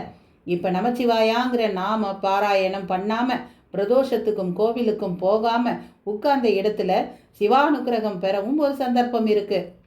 அது சிவன் கோவில் கட்ட ஒரு கைப்பிடி மண்ணை நாம் வாங்கி கொடுக்கறதா கூட இருக்கலாம். அந்த ஒரு செயல் பல தலைமுறைக்கு கூட வந்து நம்மை காப்பாற்றும்னு சாஸ்திரங்கள் சொல்கிறது. அதைவிட ஒரு பெரிய காரியம் நீ பண்ணி இருக்கிறது. அதாவது தொலைஞ்சி போன ஒரு அர்ச்சனா மூர்த்தியை கண்டுபிடித்து திரும்ப அது பூஜைகளுக்கான வழி பண்ணி இருக்க. இது உனக்கு இருந்த அவ்வளவு தோஷங்களையும் போக்கிடுத்து. தீட்சிதர் சுற்றி வளைத்து ஒரு இடத்துக்கு வருகிற மாதிரி தான் தெரிந்தது. அதனால இப்போ உன் அத்திம்பேர் என்கிட்ட கேட்டா நீ பாரதியை கல்யாணம் பண்ணிக்கிறதுல ஒரு தோஷமும் இல்லைன்னு சொல்வேன். அது மட்டுமல்ல, என் மனசில் இருக்கிற ஏடுகளோட குறிப்புப்படி புத்திசாலித்தனமாக நீ நடந்துண்டு மற்ற 2 விக்கிரகங்களையும் கண்டுபிடிச்சு கொடுத்துட்டா அந்த புண்ணிய காரியம் உனக்கு பல தலைமுறைக்கு கை கொடுக்கும். தீட்சிதர் முடித்தார். ஆனால் ராஜ் நாராயணனுக்கோ சிரிப்பு வந்தது. எதுக்கு சிரிக்கிற நாராயணா? சிரிக்காம என்ன பண்ண? நடராஜ விக்கிரகத்தை நான் கண்டுபிடிக்கணும்னு கண்டுபிடிக்கல. ஒளிய போன இடத்துல கண்ணில் பட்டது. அதுக்கே தோஷம் போயிடுத்து அது இதுன்னு நீங்கள் சொல்கிறது ஆச்சரியமாக இருக்குது. போகட்டும், ஒரு வாதத்துக்காக அதை நான் ஒத்துக்கிறேன்னே வைங்கோ. மற்ற 2 விக்கிரகங்கள்னு நீங்கள் சொல்கிறதும் அதையும் நான் தான் கண்டுபிடிக்கணும்னு சொல்கிறதும் ஏன்னு புரியலை. ஏடுகளை பற்றி சொன்னேள். நாஸ்டர்டாம் எழுதி வச்சது நடக்கிற மாதிரி அதுவும் நடக்கிறதா சொன்னேள். அதை சிலர் திருடிண்டு போயிட்டதாகவும் சொன்னேள். இருந்தும் உங்கள் மனசில் அது அப்படியே மனப்படமாக இருக்கும்போது அந்த ஏட்டில் சொல்லி இருக்கிறபடி நீங்களே மற்ற 2 விக்கிரகங்களை கண்டுபிடிக்காம என்ன துணைக்கு கூப்பிடுறது ஏன்? அதெல்லாம் உண்மைன்னா நீங்களே அதை கண்டுபிடிக்கலாமே. நான் அடிப்படையில் தெய்வ நம்பிக்கை இல்லாத ஒருத்தர். அதுக்காக நம்பிக்கை உள்ளவால முட்டாள்னோ மூடர்கள்னோ சொல்கிறவன் கிடையாது. என் போக்கே வேற. இப்படிப்பட்ட என்னால் எப்படி உங்களுக்கு உதவி செய்ய முடியும்? ராஜ் நாராயணன் கேள்விகளாய் அடுக்கினான். அப்போ ஏடுகள் சொல்கிறத நீ நம்பலை, அப்படித்தானே? ஆமாம், அது பொய்ங்கிறது உன் அபிப்பிராயம், அப்படித்தானே? நாளைக்கு என்ன நடக்கும்னு யாராலையும் சொல்ல முடியாது. அப்படி பார்த்தா அது பொய்யாகத்தான் இருந்தாகணும். அப்போ அதை நம்பி ஒருத்தன் அதை திருடி இருக்கானே, அதுக்கு என்ன சொல்கிற? பாவம், அவன் ஏமாற போகிறான். அதில் சொன்னபடியே நடராஜ விக்கிரகத்தை நீ கண்டுபிடிச்சு கொடுத்தியே அது அப்படின்னு நீங்கள் தான் சொல்கிறீர். அந்த ஏடுகளை பார்க்காதவரை என்னால் அதை பற்றி ஒன்றும் சொல்ல முடியாது. முடிவா உன் பதில் என்ன? நான் பாரதியை விரும்புகிறேன். தோஷங்கள் பற்றியெல்லாம் எனக்கு அக்கறை கிடையாது. என்னோட வாழ ஆசைப்பட்டு அவள் வந்தால் கூட்டிட்டு போவேன். இல்லைன்னா அவளுக்கு பிரியமில்லைன்னு என் மனசை சமாதானப்படுத்திட்டு என் வழியே போயிடுவேன். அப்போ ஊரை விட்டு போகிறது தான் ஓ முடிவா? நான் அமெரிக்காவில் வேலை பார்க்குற ஒரு சாஃப்ட்வேர் இன்ஜினியர் தீட்சிதரே. இந்த ஊருக்கு ஜஸ்ட் ஒரு சேஞ்சுக்காகவும் பாரதிக்காகவும் வந்தேன். வந்த வேலை முடிஞ்சா கிளம்புறது தானே நியாயம். சரிப்பா, உன்னால் முடிஞ்சா புறப்படு. தீட்சிதர் ஒரு வரியில் சொன்ன பதிலில் 1000 அர்த்தங்கள். முடிந்தால் என்றால்? பாரதி மழைப்புறா போல ஒரு ஓரமாய் ஒடுங்கி இருந்தாள். பக்கத்தில் அன்னபூரணி. சற்று தள்ளி பனை விசிறியால் விசிறிக்கொண்டே அவளை வசைப்பாடி கொண்டிருந்தார் பட்டர். எவ்வளவு தைரியம் இருந்தா ஒரு ராத்திரி முழுக்க நீ அவனோட தனியாக இருந்திருப்ப, அதுவும் கோவிலுக்குள்ளார. பூட்டின ஒரு சிவாலயத்துக்குள்ளார மனுஷா தங்குறதே எவ்வளவு பெரிய பாவம் தெரியுமா? அவ என்ன திட்டம் போட்டுண்டா தங்கினா? நீங்க கதவை சாத்தினதுக்கு அவ என்ன பண்ணுவா? அன்னபூரணியிடம் வக்காலத்து. நீ வக்காலத்து வாங்காத அண்ணோ. நல்ல வேலை இவ 2 பேரையும் யாரும் பார்க்கல. பார்த்திருந்தா என்ன ஆயிருக்கும்னு நீ யோசிச்சியா? அவர் கேட்டு முடிக்க வீட்டு வாசலில் ராஜ்நாராயணனின் உருவம் தென்பட்டது. அன்னபூரணி அவனை பார்த்துவிட்டு, வா ராஜா, வா வா என்று வரவேற்றாள். பட்டர் முகத்தை திருப்பி கொண்டார். அவரை பார்த்தபடியே வந்த ராஜ்நாராயணன் பட்டரை சமீபித்து நின்றான். அவர் அவனை தவிர்த்தே தீருவது என்கிற மாதிரி மோட்டு வலையை பார்த்தார். அத்திம்பேர், நானும் அவ்வளோ திட்டம் போட்டுண்டு கோவிலில் தங்கலை. அந்த மாதிரி அமைஞ்செடுத்து சொல்ல போனால் அது எனக்கு கிடைச்ச ஒரு நல்ல சந்தர்ப்பம். காலையில் நீங்கள் கதவை திறக்கும்போது நாங்கள் 2 பேரும் ஒன்றாவே உங்கள் முன்னால் வந்து ஊரறிய எங்கள் காதலையும் கல்யாண ஆசையையும் பிரகடனப்படுத்தியிருப்போம். ஆனால் நான் அப்படி நடந்துக்க பிரியப்படலை. அப்படி ஒரு குறுக்கு வழியில் போய் பாரதியை கல்யாணம் பண்ணிக்கிறத விட நாங்கள் பிரிஞ்சே இருக்கிறது 1000 மடங்கு மேலுங்கிற அபிப்பிராயம்தான் என்னோடது. இப்போ கூட அந்த நடராஜ மூர்த்தியை நான் கண்டுபிடிச்சி கொடுத்ததால என் ஜாதக தோஷம் நீங்கிடுத்து இனிமே நீ பாரதியை கல்யாணம் பண்ணிக்க ஒரு தடையும் இல்லைன்னு தீட்சிதர் சொன்னார். அதையும் நான் ஒரு கிரெடிட்டாக எடுத்துக்கல. 2 பேருக்கு நடுவில் கல்யாணம்னு ஒன்று நடக்க அவ 2 பேருக்கும் பரஸ்பரம் பிடிச்சிருக்கணும். எங்ககிட்ட அது இருக்கு. பெத்து வளர்த்து ஆளாக்கின உங்கள் பரிபூரண சம்மதமும் ரொம்ப முக்கியம். இப்போ இந்த ஊரை விட்டு கிளம்பிட்டு இருக்கேன். கடைசியாக ஒரு தடவை பாரதியை பார்த்தும் உங்களை பார்த்தும் கேட்குறேன். என்ன சொல்கிறேன்? ராஜ்நாராயணன் தன் நீண்ட விளக்கத்தில் எதை பற்றி சொன்னதும் அவரை பெரிதாக பாதிக்கவில்லை. தோஷம் நீங்கிவிட்டதாக தீட்சிதர் சொன்னதுதான் அவர் காதில் நின்று எதிரொலிக்க ஆரம்பித்தது. அன்னபூரணியும் கப் என்று அதை பிடித்து கொண்டாள். ராஜா, தீட்சிதர் தோஷம் நீங்கிடுத்து நான் சொன்னார், அதை முதல்ல சொல்லு என்றாள். ஆமாம் அத்தை, ஆனால் அதை நீங்கள் பெருசாக எடுத்துண்டு இந்த கல்யாணத்துக்கெல்லாம் சம்மதிக்க வேண்டாம். இதோ பார், நீ மேல் நாட்டில் இருக்கவேன், உனக்கு இதெல்லாம் பெருசாக இல்லாமல் இருக்கலாம். ஆனால் எங்களுக்கு அப்படி இல்லை. அவர் சொல்கிறது தான் எங்களுக்கு வேதம். அவர் தான் முதல்ல தோஷம் இருக்கிறதா சொன்னார். இப்போ அவரே இல்லைன்னு சொல்லிட்டாருன்னா அதை விட ஒரு சந்தோஷம் எங்களுக்கு இருக்க முடியாது. என்ன நான் சொல்கிறேன்? அன்னபூரணி பட்டரை பார்த்தாள். அவர் முகத்திலும் பலத்த மாற்றம். உட்காரு ராஜா, ஏன் நிற்கிற? ஏ பாரதி, என்ன மசன் நின்னுண்டு? ராஜா உட்கார அந்த நாற்காலியை எடுத்து போடு என்று புதிய அன்பை காட்டத் தொடங்கினார் பட்டர். ராஜ்நாராயணை அது ஏனோ கவரவில்லை. அத்திம்பேர், நீங்கள் மனசு மாறிட்டேலுங்கிறது நன்னா தெரியறது. ஆனால் தீட்சிதர் சொன்னதே வேத வாக்கா எடுத்துண்டு அதற்கேற்ப நடந்துக்கிறது எனக்கு துளி கூட பிடிக்கல. ஏன் கல்யாண விஷயம் உங்களாலையும் என்னாலையும் தான் தீர்மானமாகணும். அவர் ஒரு 3ஆம் மனுஷர். அவரால் தீர்மானமாகிறது எனக்கு பிடிக்கல என்றான் படுவேகமாக. அப்படி சொல்லாதே. தீட்சிதர் ஒரு அபூர்வமான மனுஷர். அவர் நாக்குல அந்த ஈஸ்வரனே இருக்கா. மன்னிக்கணும், இதெல்லாம் உங்க நம்பிக்கை. அதை நான் விமர்சிக்க விரும்பல. ஏன் வரையில அவர் ஒரு சாதாரண மனுஷர், அவ்வளவுதான். சரி, நீ என்னதான் சொல்ல வர? அதான் சொன்னேனே, அவர் ஒரு சாதாரண மனுஷர். ஏடு பலன் அப்படின்லாம் சொல்றதெல்லாம் ரொம்ப மிகை. இதை இன்னைக்கு நான் மதிக்க ஆரம்பிச்சா நாளைக்கு வேற ஏதாவது சொல்வார். அதையும் கேட்டுக்க வேண்டி வரும். அதனால மன்னிச்சிடுங்கோ. அவர் சொன்னாருங்கிறதுக்காக நீங்க சம்மதிக்க வேண்டாம். அவர் மேல உனக்கு ஏன் இத்தனை வெறுப்பு? வெறுப்பெல்லாம் ஒண்ணுமில்லை. அவர் எனக்கு அடைக்கலம் கொடுத்து உதவி செய்தவர். ஆனா புத்தியை நம்பாம தோஷம் ஜாதகம்னு அவர் பேசுறதும் ஏடுன்னு சொல்றதும் அதன்படித்தான் எல்லாம் நடக்குங்கிறதும் முட்டாள்தனமா எனக்கு படுறது. அப்ப நீ அதெல்லாம் பொய்யுங்கிறியா? நிச்சயமா. இப்ப கூட என்னால இந்த ஊரை விட்டு போக முடியாதுங்கிற மாதிரி சொல்றார். ஆனா நான் கிளம்பிட்டேன். இனி இந்த ஊர் பக்கமே நான் வரமாட்டேன். எனக்கு இன்னும் 3 மாசம் லீவு இருக்கு. அதுவரை நான் சென்னையில தான் இருப்பேன். அதுக்கு பிறகு அமெரிக்கா போயிடுவேன். நான் அவர் சொன்னதை முதல்ல பொய்யாக்குறேன். அதற்கு பிறகு நீங்களும் எல்லாம் பொய்யுங்கிறத புரிஞ்சுண்டு அவரை விலக்கி வச்சுட்டு எங்க கல்யாணத்துக்கு சம்மதம் தாங்கோ. நான் பாரதியை கல்யாணம் பண்ணிக்கிறேன். இல்லைன்னா அவன் தோளை ஒரு மாதிரி குலுக்கி விட்டு திரும்பி நடக்க தொடங்கினான். பாரதிக்கு பதைத்தது. அன்னபூரணி பட்டரை கலக்கத்துடன் பார்த்தாள். ஆனால் பட்டரிடமோ துளி கூட பதற்றமில்லை. கலங்காதே அன்னம், ராஜ்நாராயணன் சொன்ன மாதிரி தீட்சிதர் சொன்னபடி நடக்கிறதா இல்லை ராஜ்நாராயணன் விருப்பப்படி நடக்கிறதாங்கிறதை பார்த்துடுவோம் என்றார். பாரதியின் கண்களில் கண்ணீர். மினி பஸ் தயாராக இருந்தது. தன் பெரிய சூட்கேஸுடன் ஏறி அமர்ந்து கொண்டான் ராஜ்நாராயண். சில நிமிடங்களிலேயே அது நீடாமங்கலத்தை குறிவைத்து ஓடத் தொடங்கியது. அங்கிருந்து தஞ்சாவூருக்கு நிறைய பஸ்கள் இருக்கின்றன, மாறிக்கொள்ள வேண்டும். வெளியே வயல்வெளியை பார்த்தபடியே ஒரு வாக்மேனை எடுத்து காதில் மாட்டிக்கொண்டான் ராஜ்நாராயண். மினி பஸ்ஸும் புழுதியை புரட்டியபடி ஓடிக்கொண்டிருந்தது. அவனும் கண்களை மூடிக்கொண்டு வாக்மேனில் ஒலித்த பாடலை ரசித்து கொண்டிருந்தான்.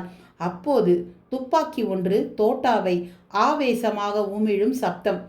கண்டக்டர் முதல் பயணிகள் வரை எல்லாரும் திடுக்கிட மினி பஸ்ஸில் ஒருவன் வழிப்பறிக்காக நிமிர்ந்து விட்டிருந்தான்.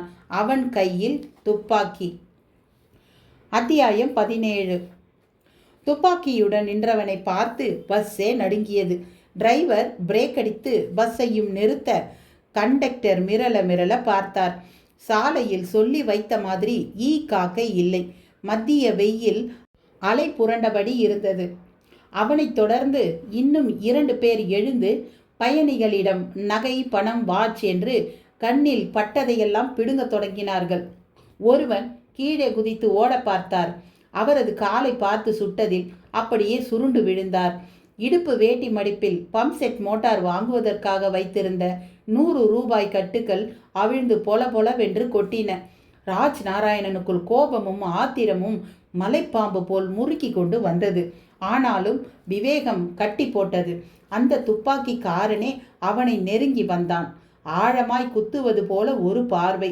பளிச்சென்ற அவனது முகம், ponytail hair style, American jeans pant, கைகளில் பிரேஸ்லெட்டோடும் ரேடியம் ஒளியோடும் தெரிந்த ரிஸ்ட் வாட்ச். அவன் முகத்தில் குரூர சிரிப்பு உருவானது.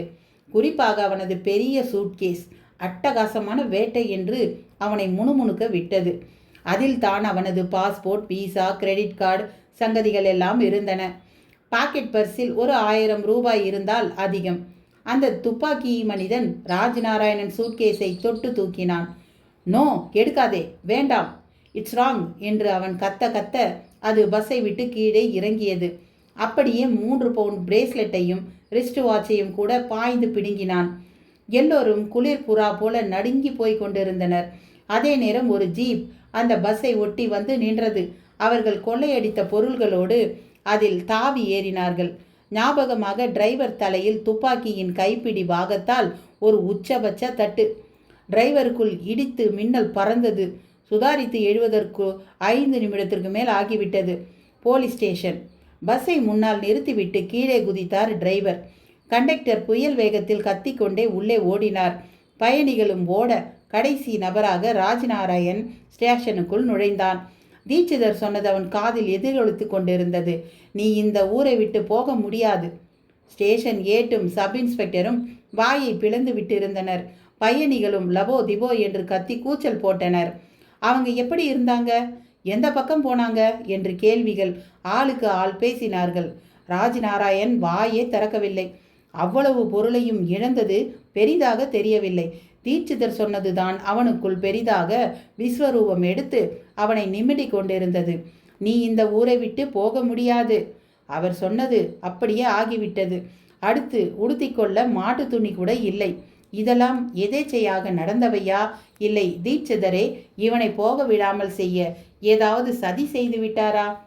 மிஸ்டர், சப் இன்ஸ்பெக்டர் அவனை அழைத்தார். அவனும் நிமிர்ந்தான். படித்தவன் மாதிரி தெரியுது. உங்களால் கூடவா அவங்கள சாமர்த்தியமாக பிடிக்க முடியலை? பதிலுக்கு காலில் குண்டுகாயம் பட்டவர் இரத்த பெருக்குடன், ஐயா எனக்கு இங்கே உசுர் போகுது. முதல்ல கேஸை பதிஞ்சிட்டு என்னை ஆஸ்பத்திரிக்கு கொண்டு போங்க. என்கிட்ட இருந்து 11,000 சொச்சத்தை கொண்டுட்டு போயிட்டாங்க ஐயா என்று கத்தினார். சப் இன்ஸ்பெக்டரும் துரிதமானார். கையில் துப்பாக்கி, மிரட்டுறதுக்கான பொம்மை துப்பாக்கி இல்லை. தப்பி ஓட பார்த்தவன் காலையே துளை போட்டுட்டாங்க. அதை பார்த்தும் எதிர்க்க யாருக்குங்க தைரியம் வரும்? எனக்கு என்னவோ அவனுங்க காரைக்குடி வஸ்தாது திம்மைய நாள்களாக தான் இருக்கணும்னு தோணுது. அவனுங்க போட்டோ படம் இங்கே உங்ககிட்ட இருந்தா அடையாளம் காட்டிவிடுவோம் என்றார் ஒருவர். நல்ல வேலை, ஸ்டேஷனில் அவர்களின் புகைப்படங்கள் ஆல்பத்தில் இருந்தன.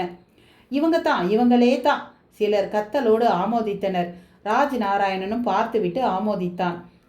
தயிர் சாதத்தை பிசைந்து கொண்டிருந்தார் தீட்சிதர். அப்போது வாசற் பக்கம் நிழலாடியது. திரும்பி பார்த்தார். பாரதி நின்று கொண்டிருந்தாள். நிறைய அழுதிருக்கிறாள் என்பது ஊதி பருத்த முகத்தை பார்த்த மாத்திரத்தில் உணர முடிந்தது. வாமா, உள்ள வா அழைத்தார். அவளும் உள்ளே வந்தாள். கால் கொலுசு அழகாக கொஞ்சியது. அவரும் தயிர் சாதத்தை ஒரு பாத்திரத்தில் போட்டு மூடியபடி அவளை நெருங்கினார். மாமா, சொல்லுமா. அவர் யார்? உன் அம்மாஞ்சியா? ஆமாம், போயிட்டாரா? அப்படித்தான் வச்சுக்கையேன். ஆனால் திரும்ப வந்துடுவான், கவலைப்படாத. எப்படி மாமா? அவர் ரொம்ப படித்தவர். நீ என்ன சொல்ல வர? படித்ததுக்கும் அவன் திரும்ப வந்துடுவான்னு நான் சொன்னதுக்கும் என்ன சம்பந்தம்? இல்லை, வெண்ணெய் திரளும் போது தாழி உடைஞ்ச மாதிரி என்னென்னவோ நடந்துடுது. முதல்ல தோஷம்னு சொல்லி ஒரு கலாட்டா, அப்புறம் அது சரியாயிடுதுன்னு சொல்லி இன்னொரு கலாட்டா. அவர் இரண்டையுமே நம்பலை. அதனால் என்னங்கிற? எனக்கு என்னவோ அவர் வரமாட்டாங்கிறார் மாதிரி தான் தோன்றுறது. சரி, அதுக்கு என்ன பண்ண சொல்கிற? நான் கல்யாணம் பண்ணிட்டா அவரைத்தான் மாமா பண்ணிப்பேன். பேஷா பண்ணிக்கோ, அதான் இப்போ ஒரு சிக்கலும் இல்லையே. ஆனால் அவர் இங்கே நடந்ததையெல்லாம் பார்த்து தப்பாக ஒரு முடிவுக்கு வந்துட்ட மாதிரி தெரியறது. அதான் கிளம்பி போயிட்டார். நானும் மெட்ராஸ்க்கு அவரை பார்க்க போகலாமான்னு இருக்கேன்.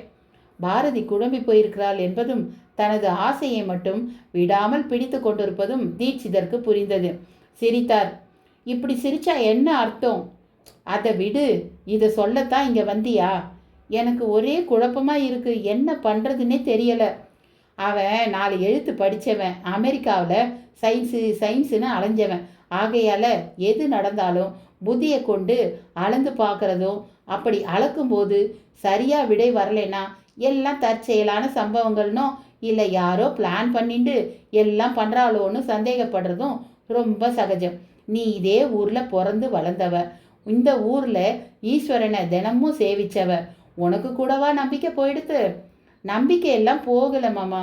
அதே நேரம் அவர் பேசுகிறதும் சரியாத்தானே தோன்றது. இதுக்கு பேர் தான் அறிவு மயக்கங்கிறது. ஒன்றை புரிஞ்சிக்கோ குழந்தை, துணி மணி நகை நட்டுன்னு சாமான்களை அளந்து பார்த்து சரியாக இருந்தால் தான் வாங்குவோம். ஆனால் அதே முறையை மாத்திரை மருந்துக்கு காட்ட மாட்டோம். அதை மட்டும் நம்பிக்கை வச்சு தான் வாங்குவோம். அப்படித்தான் தெய்வ நம்பிக்கை சார்ந்த விஷயங்களும். அதை நம்பிட்டா எடை போட்டு பார்க்கக்கூடாது. எடை போட்டால் மாதிரி குழப்பந்தான் மிஞ்சும். நீங்கள் பேசுகிறதே புரியாது. உன் வயசு அப்படி. நீ இப்போ நம்பிக்கையாக ஆற்றுக்கு போ. ராஜா கட்டாயம் வருவான். அவனால் எவ்வளவோ காரியங்கள் ஆக வேண்டியிருக்கு தெரியுமோ? ஒரு சந்தேகம். சொல்லுமா. எல்லாம் தெரிஞ்சு சாஸ்திரமும் புரிஞ்ச உங்களால் நடக்காதது எப்படி சாமி நம்பிக்கை இல்லாத என் அம்மாஞ்சியால் மட்டும் நடக்கும்? பரவாயில்ல, சரியான சந்தேகம்தான் உனக்கு வந்திருக்கு. இதுக்கு பதில உனக்கு நான் இப்போ சொன்னால் புரியாது, போக போக தெரிஞ்சுப்ப. அவர் தயிர் அன்னத்துடன் கிளம்ப கால் எடுத்தார். அவள் ஏனோ நின்று கொண்டே இருந்தாள். அதே வேளையில் வாசல்புறம் ராஜ்நாராயணன் உருவமும் தெரிந்து இருவரையும் ஆச்சரியத்தில் அமுக்கியது. அம்மாஞ்சி கூவினாள் பாரதி. அவனோ மிக நிதானமாக நடந்து உள்ளே வந்தான். என்ன சார், திரும்பிட்டேல்? பஸ் கிடைக்கலையா? இல்லை பஸ் பிரேக் டவுனா? எங்கே உங்கள் லக்கேஜ் எல்லாம்? தீட்சிதர் கேலியாக கேட்டார். எல்லாம் திருட்டு போயிடுது. தற்சமயம் காலனா கையில் கிடையாது. நீங்கள் ஆசைப்பட்ட மாதிரியே என்னால் இந்த ஊரை விட்டு போக முடியல. இப்போ உங்களுக்கு திருப்தி தானே? அவன் பேச்சும் கேள்வியும் ஒரு தினுசாக இருந்தது. என்னப்பா, உன் தொனியே சரியில்லை. என்ன நடந்தது? ஓடிட்டு இருக்கிற பஸ்ஸில் துப்பாக்கியை காட்டி வழிப்பறி என்னை போக விடாமல் செய்ய நீங்கள் தான் அந்த திருட்டு பசங்களை அனுப்பிச்சிங்களோன்னு கூட தோன்றது. அவன் அவருக்கே கொக்கி மாட்டினான். ஈஸ்வரா, உன் புத்தி ஏன் இப்படி நெகட்டிவாகவே எல்லாத்தையும் யோசிக்கிறது? சீப்பை ஒழிச்சு வச்சுட்டா கல்யாணம் நின்றுடுமா? உன் சாமான்லாம் காணாமல் போயிட்டா என்ன இப்போ? அது கிடைச்சா கிடைக்கட்டும், கிடைக்கலன்னா போகட்டும். நான் இப்போ உனக்கு பணம் தரேன். உன்னோட தஞ்சாவூர் வரைக்கும் கூட வரேன். கிளம்ப. அப்போ தெரிஞ்சுட்டு போகிறது. இந்த தீட்சிதன் உனக்கு தெரிய வந்ததை சொன்னானா இல்லை உன்னை தடுத்து நிறுத்துகிற திருடன்களை அனுப்பினானாங்கிறது? தீட்சிதர் குரலில் கணிசமான கோபம். அம்மாஞ்சி, ஏன் இப்படி பேசுகிற? மாமா ரொம்ப நல்லவர், அவர் அப்படியெல்லாம் பண்ண மாட்டார். பாரதியும் வக்காலத்து வாங்கி பேசினார். பாரதி, நீ குறுக்க பேசாதே. இவன் இப்படியெல்லாம் யோசிக்கிறான்னா அதுக்கு கூட அந்த ஈஸ்வரன் தான் காரணம். இதோ பாரப்பா, நீ இருந்தா எனக்கு என்ன, போனா எனக்கு என்ன? மனசில் பட்டதை நான் சொன்னேன், அவ்வளவுதான். இனி இந்த கோவில் தொடர்பா ஒரு வார்த்தை பேச மாட்டேன். அப்படி நான் ஒரு பூட்டு போட்டுக்கணும்னு கூட இப்படி நடக்கிறதோ என்னவோ. நீ இருந்தா இரு, போனா போ. அதே போல் இவளை கல்யாணம் பண்ணிக்கிறதும் பண்ணிக்காததும் உன் விருப்பம்தான். ஆளை விடு, எனக்காக வீரியன் காத்துன்னு இருப்பான். தீட்சிதர் வெட்டு ஒன்று துண்டு ரெண்டாக பேசிவிட்டு புறப்பட்டார். பாரதி ராஜ்நாராயணை கலக்கத்துடன் வெறித்தாள். மாயவரம். குறிப்பிட்ட முகவரி முன் போலீஸ் ஜீப் தேங்கி நிற்க 2 சிபிசிஐடி போலீஸ்காரர்கள் சிவில் உடுப்பில் இந்த முகவரிக்குரிய வீட்டுக்குள் நுழைந்தார்கள். வீட்டில் இருப்பவர்களிடம் விசாரிக்க, இங்கே தணிகாச்சலம் பிள்ளை வந்தாரா? மரகதலிங்கபுரம் தர்மகத்தா தணிகாச்சலம் தானே? அவரே தான். பொண்ணுக்கு மாப்பிள்ளை பார்த்து லௌகீக பேச்செல்லாம் பேசி முடிச்சுட்டு கிளம்பி போயிட்டாரே. எங்கே போனார்? திரும்ப மரகதலிங்கபுரத்துக்கா? இல்லை, சென்னை மண்ணடியில் அவர் நண்பர் ஒருத்தரை பார்க்க போகிறதா சொன்னார். அந்த முகவரி இல்லை ஃபோன் நம்பர் இருக்கா? தெரியாதுங்களே, எதுக்கு கேட்குறீங்க? காரணமாக தான் நாங்கள் வரோம். அவர்கள் திரும்பினர். ஜீப்பும் சீறியது. உள்ளே என்ன பண்ணலாம் கதிரேசன்? மண்ணடியில் எங்கேன்னு போய் தேட? எனக்கும் அதான் ஒன்றும் புரியலை. இருவரும் பேசிக்கொள்ளும்போது ஜீப் செல்லும் சாலை ஓரமாக ஒரு கிணற்றை சுற்றி ஒரே கூட்டம். என்ன என்று இருவரும் இறங்கி போய் பார்த்தனர். கிணற்றில் ஒரு மனிதரின் சடலம் குப்புறம் மிதந்து கொண்டிருந்தது. யார் யாது? எப்ப இருந்து இப்படி மிதக்குது? விசாரணையில் நுழைந்த இருவரும் கிணற்றில் இறங்கி ஒரு மூங்கில் கழியால் பிணத்தை புரட்டி பார்த்தபோது அவர்களுக்குள் தீப்பிழம்பு போல ஒரு பகீர் உணர்வு. பிணமாக மிதந்து கொண்டிருந்தது தணிகாச்சலம் பிள்ளை. அத்தியாயம் 18. நீரில் ஊறி பருத்து கிடந்த தணிகாச்சலம் பிள்ளையின் சடலம் அந்த போலீஸ்காரர்கள் இருவரையும் ஒரு குமட்டு குமட்டியது. யார் இவர் என்கிற கேள்வியோடு சடலத்தை ஊன்றி பார்த்தவர்கள் பிள்ளையின் சட்டை பாக்கெட்டில் கிடந்த மணிப்பர்ஸை பார்த்து அதைத்தான் முதலில் வெளியே எடுத்தார்கள். உள்ளே ரூபாய் நோட்டுகள், கண்ட ரசீதுகள் எல்லாமே நீர் ஊறி நமுத்திருந்தன. ஒரு வங்கியின் ஏடிஎம் கார்டும் இருந்தது. அதில் பெயர் பளிச்சென்று கண்ணில் பட்டது. தணிகாசலம் பிள்ளை என்று கண்ணில் பட்ட பெயரை படித்த மாத்திரத்தில் இருவர் கணுக்காலையும் நண்டு கொடுக்கு நெருக்கியது போல இருந்தது.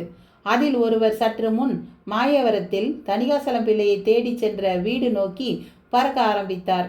போன வேகத்தில் பிள்ளையின் அந்த மாப்பிள்ளை வீட்டுக்காரர்கள் சிலரோடு திரும்பி வந்தார். வந்தவர்களும் பிள்ளையின் சடலத்தை பார்த்து வாயை பிளந்தார்கள். சார், இவர் தான் தணிகாசலம் பிள்ளை. இவர் எப்படி இங்கே பிணமா கிடக்கிறாருன்னு தெரியலையே, பதறினார்கள். அந்த போலீஸ்காரர்கள் புத்தி வேகமாய் வேலை செய்ய ஆரம்பித்தது. வைத்தியநாத பட்டரின் வேட்டியைத்தான் கட்டி கொண்டிருந்தான் ராஜ்நாராயணன்.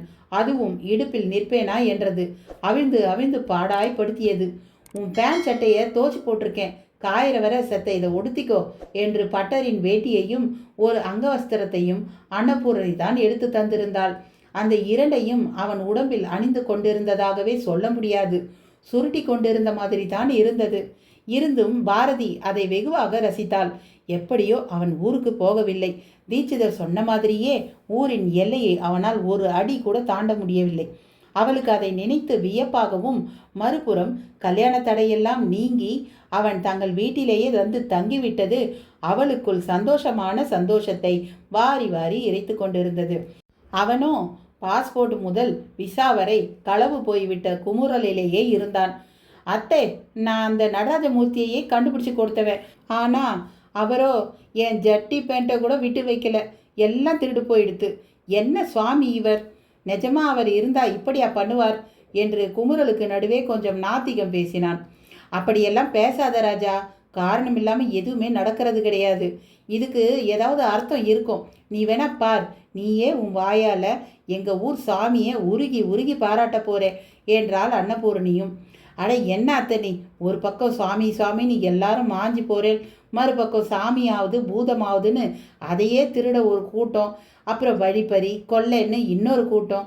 நிஜமாக சுவாமி இருந்தா அவர் எல்லாரையும் சந்தோஷமானா வச்சுட்டு இருக்கணும். திருட்டு புத்தியே சிலருக்காவது வர்றது. அம்மாஞ்சி, நீங்கள் என்ன சொல்ல வரேன்? சுவாமியே இல்லைங்கிறீங்களா? சின்னவள் சந்திரிகா குறுக்கில் நுழைந்தாள். இருந்தா அவர் எதுக்கு கோவில்லையே ஒரு டார்க் ரூமில் பல காலம் குப்பையாட்டம் கிடக்கணும்? மனுஷன் வந்து காப்பாற்றுற லெவல்லையா ஒரு சாமி தன்னை வச்சுட்டு இருக்கோம்? போதும், நேற்று ராத்திரி கோவிலில் என்னெல்லாம் நடந்ததுன்னு யோசிச்சு பாருங்க. 12 அடி நீல சர்பம் ஒன்று வந்து சப்த கன்னியர்களை சேவிக்கலை. யார் வந்து ஏத்தினானே தெரியாதபடி விளக்குகள் எரியலை. அவ்வளவு ஏன், பூட்டின கோவிலுக்குள்ள அவ்வளவு நாய்கள் எங்கிருந்து வந்ததாம்? பாரதி பதிலுக்கு கேள்விகளை அடுக்கினாள். இதையெல்லாம் தெய்வ செயலா நினைக்க நான் தயாரில்லை. பாம்பு இன்னைக்கு எங்க இல்லை, யதார்த்தமாக அது வந்திருக்கலாம். அதே மாதிரி விளக்கு கூட அந்த திருட்டு பசங்களில் எவனாவது ஏற்றி வச்சுண்டு எடுத்துட்டு போக முயற்சி செய்திருக்கலாம். நாய்கள் இன்னைக்கு ஒவ்வொரு ஊர்லேயும் 100 கணக்கில் இருக்கு. புதுசாக யாரை பார்த்தாலும் குலைச்சிட்டு துரத்தத்தான் செய்யும். எதுவும் எனக்கு பிரமாதமாக படலை. நிஜமாக சுவாமி இருந்தால் எதுக்கு இப்படி நாய்களை ஏவி விட்டு திருடன்களை துரத்தணும்? அவர் கையில் தான் பெரிய திரிசூலம் வச்சுட்டு இருக்காரு. அதை ஏவி விட்டால் முடிஞ்சது கதை. அது பறந்து வந்து திருடன்களை துரத்தித்துனா தான் அதை நாம் மிராக்கள்னும் தெய்வ செயல்னு சொல்வேன். பாரதி, நீ சரியான பட்டி காடு. எதையும் லாஜிக்காக யோசிக்க கற்றுக்கோ.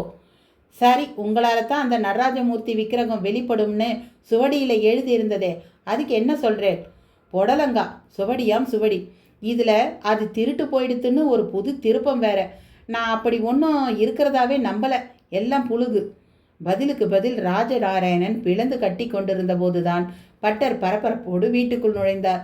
முகம் வாடிய வெற்றிலையாக கருத்து கிடந்தது. என்னன்னா, மணி 5 தான் ஆறுது, அதுக்குள்ளே வந்துட்டேன். கோவிலில் யார் இருக்கா? என்னத்தான்னு சொல்லுவேன். கோவில் நடைய சாத்தும்படி பண்ணிட்டானே அந்த நடராஜன். நடைய சாத்திட்டேலா? என்ன சொல்கிறேன்? தர்மகர்த்தா தணிகாச்சலம் பிள்ளை செத்துட்டாராம்டி. என்னது? மாயவரத்துக்கு வெளியில் கும்பகோணம் போகிற ரூட்டில் ஒரு கிணத்துல அவரோட உடம்பு மிதந்துட்டு இருந்துதான். விசாரணைக்கு போன போலீஸ்காரா பார்த்துட்டு தகவல் சொல்லியிருக்கா. உடம்பு இப்போ மாயவரம் பெரிய ஆஸ்பத்திரி மார்ச்சுவரியில் இருக்கான். ஐயோ, என்ன கொடுமை இது! கொடுமை தான். சுவடி முதல்ல திருடு போச்சு. இப்போ அதுக்கு பொறுப்பான அவர் உசிரே போயிடுத்து. சுவடிக்காக அவரை யாராவது கொலை செய்தாளா? இல்லை காசுக்கு ஆசைப்பட்டு சுவடியை வித்துட்டோமே, போலீஸ் வரைக்கும் விஷயம் போயிடுத்தே, இனி தப்பிக்க முடியாதேன்னு அவர் தற்கொலை பண்ணின்றாரான்னு தெரியலை. விசாரணை நடந்துட்டு இருக்கான். பட்டர் சோர்ந்து போய் ஒரு ஓரமாக அமர்ந்தார். அதுவரை கேள்வியும் பதிலுமாக மல்லு கட்டி கொண்டிருந்த ராஜநாராயணும் பாரதியும் சந்திரிகாவும் கூட அந்த செய்தி முன் ஸ்தம்பித்து விட்டு இருந்தனர். ஆமாம், இது தீட்சிதற்கு தெரியுமா? அவரை பார்க்கத்தான் அவர் ஆற்றுக்கு போனேன். ஆனால் அவர் இல்லை. இடிஞ்ச கோவிலுக்கு விளக்கு போட போயிருக்காரோ என்னவோ. இடிஞ்ச கோவிலுக்கு விளக்கா? ராஜநாராயணன் இமிர்ந்தான். ஆமாம், இந்த ஊர்லேயே ஒரு பாதாள சிவன் கோவில் ஒன்று இருக்குது. அங்கே ஊரில் யாரும் போக மாட்டா. தீட்சிதர் மட்டும் போய் பாதாள லிங்கத்துக்கு விளக்கு போட்டுட்டு அங்கே இருக்கிற கழுகுக்கு தயிர் சாதம் கொடுத்துட்டு வருவார். எஸ், ஊருக்கு வெளியே ஒரு கோவில் இருக்குது. நான் கூட பஸ்ஸுக்காக நின்றுட்டு இருக்கும்போது பார்த்தேன். அந்த கோவில் தானே? அதே தான். ஏன் அங்கே யாரும் போகிறதில்ல? இவர் மட்டும் எதுக்காக போகிறார்? பாம்பும் தேலும் இருக்கிற இடத்துக்கு போக யாருக்கு தைரியம் வரும்? தீட்சிதர் போகிறார்னா அவருக்கு மந்திர சக்தி உண்டு. அப்போ மற்றவா போனால் ஏதாவது ஆயிடுங்கிற பயமா? பயம் இல்லை, பல பேருக்கு உசிரே போயிருக்கு. அது மட்டும் இல்லை, அங்கே தான் எங்கள் மரகதலிங்க சுவாமி கோவில் பற்றி எல்லாம் சுவடியில் எழுதி வச்ச சித்தரோட மகா சமாதி இருக்குது. அவர் இப்போவும் அங்கே நடமாடுறதாகவும் ஒரு நம்பிக்கை வேற உண்டு. அதனால் யாரும் போகிறதில்லை. பாதாளலிங்கம் சித்தர் சமாதின்னு என்னென்னவோ சொல்கிறாளே, சம்திங் ராங். ராஜா, நீ வந்ததுலேருந்தே எதையும் நம்பாமல் சயின்ஸ்லேயே இருக்க. அது உன் விருப்பம். ஆனால் இப்போ என் கவலையே வேற. என்ன அத்திம்பேர்? கோவிலோட ஆபரண பெட்டி சாவி தணிகாச்சலம் பிள்ளைகிட்ட தான் இருக்குது. அதை அவர் ரகசியமாக வச்சிருப்பார். இப்போ அவர் செத்து போயிட்டதால அந்த பெட்டி சாவி என்ன ஆச்சுங்கிறத கேள்வியும் வந்தாச்சு. அவர் கொலை செய்யப்பட்டிருக்காருனா கொன்னவா சாவியையும் சேர்த்து அவர்கிட்ட இருந்து அபகரிச்சிருக்கணும். அப்படின்னா எப்போ வேணால் கோவில் நகைகளும் திருட்டு போகலாம். அவ்வளவும் பல கோடின்னா மதிப்பு பெறும். பட்டரின் கவலையில் நியாயம் இருக்கத்தான் செய்தது. அதே வேளையில் ராஜநாராயண் மேற்கொண்டு எதுவும் பேசாமல் மெல்ல வெளியே கிளம்ப கால் எடுத்து வைத்தான். நீ எங்கப்பா புறப்பட்டுட்ட? எங்கேயும் இல்லை, வந்துடுறேன். ராஜநாராயண் மனதுக்குள் அந்த இடிந்த கோவிலை குறிவைத்து நடக்க ஆரம்பித்தான். தீட்சிதர் அவனுக்குள் மிக தவறாக அர்த்தமாகி கொண்டிருந்தார். அத்தியாயம் 19. இடிந்த கோவில். எங்கு பார்த்தாலும் தரை மண்ணே தெரியாதபடி நெருஞ்சி முட்களின் ஆக்கிரமிப்பு. நடுநடுவே கோரைகள், கண்டங்கத்திரிகள், தூதுவளை செடிகளும் செழித்திருந்தன. சுவற்றிலெல்லாம் மரக்கிளைகள் போல கோணல் மாணலாய் விரிசல். ஒரு இடத்தில் லிங்கஸ்தூபி ஒன்று ஆட்டுரல் போல தனியே விழுந்து கிடந்தது. இன்னொரு இடத்தில் ஆவுடையார் மட்டும் பாதி புதைந்தும் மீதி புதையாதபடி ஒரு பக்கமாய் சாய்ந்தும் கிடந்தது. ஆவுடையாரின் உட்குழி பாகத்தில் எப்போதோ பெய்த மழை நீரின் மிச்சம். அதில் பச்சை உடம்பு தவளை ஒன்று பாசிமணி போன்ற தன் உருண்டை கண்களுடன் ஒரே இடத்தை வெறித்தபடி மிதந்து கொண்டிருந்தது. வேட்டியை மடித்து கட்டியபடி அந்த பிராந்தியத்தில் காலெடுத்து வைத்திருந்த ராஜநாராயணன் காலில் சிலீரென்று ஏறியது கொத்தான நெருஞ்சி முட்களின் கூட்டம். உச்சந்தலை வரை அதனால் வலி சிலிர்ப்பு ஏற்பட எகிரி குதித்து மேலும் மேலும் முட்களை காலில் குத்தவிட்டு கொண்டான் அவன். அவனை அறியாமல் அம்மா ஐயோ என்கிற அலறல் வெளிப்பட்டு அதனால் அங்கிருந்த புதர்களில் பதுங்கிக்கிட்டு கிடந்த உடும்புகளும் ஓணான்களும் விடைத்து எழுந்து நின்று அவனை பார்த்தன. ஆலஞ்செடி துளிர்விட்ட கோவில் கோபுர கலச பாகத்தில் சுணங்கி போய் அமர்ந்திருந்த வீரியனும் விறுவிறுவென்று தலையை உசுப்பிக்கொண்டு கீழே பார்த்தது. ராஜ்நாராயண் ஒரு மாதிரி சுதாரித்து முள்ளில்லாத ஒரு காய்ந்து கிடந்த கல் தூண் மேல் போய் அமர்ந்து காலில் தைத்த முட்களை பிடுங்க ஆரம்பித்தான். அப்படியே பக்கவாட்டில் பார்வையை செலுத்தினான். அவன் அமர்ந்திருந்த கல் தூணில் ஒரு நாட்டியமாடும் பெண்ணின் உருவம். ஒரு கால் சற்றே வளைந்திருக்க, ஒரு கால் உயர்ந்து மடங்கி இருக்க, அந்த பெண் ஒரு கையை கண்ணாடியாக கருதி கண்ணெதிரே நிறுத்தி கொண்டு மறு கையால் திலகம் இட்டுக்கொள்வதை போன்ற அந்த சிற்பத்தில் ஒரு பரிபூரணம் இல்லை. குறிப்பாக முகத்தில் நெற்றி, உதடு, மூக்கு, காது என்று எல்லா உறுப்புகளும் இருக்க, கண்கள் மட்டும் துப்புரவாக செதுக்கப்படாமல் அந்த இடம் மொட்டையாக இருந்தது. அவனை என்னவோ செய்தது. ஊன்றி பார்த்தான். ச்சே, என்ன ஒரு அழகான சிற்பம்! எவ்வளவு நுட்பமான வேலைத்திறன்!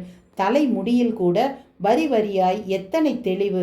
இத்தனை தூரம் இந்த சிற்பத்தை செதுக்கியவன் கண்ணை செதுக்க மறந்து விட்டானே. கேள்வி அவனுள் ஒரு நங்கூரம் போல விழுந்தபோது சலீர் என்று மனசுக்குள் ஒருவித சலனம். காதுக்குள்ளும் ஒலிகளின் கொத்தும் சப்த ஒலி. கிளைக் கிளைக் கிளைக் கிளைக், Da Nang Da Nang Da Nang Da Nang.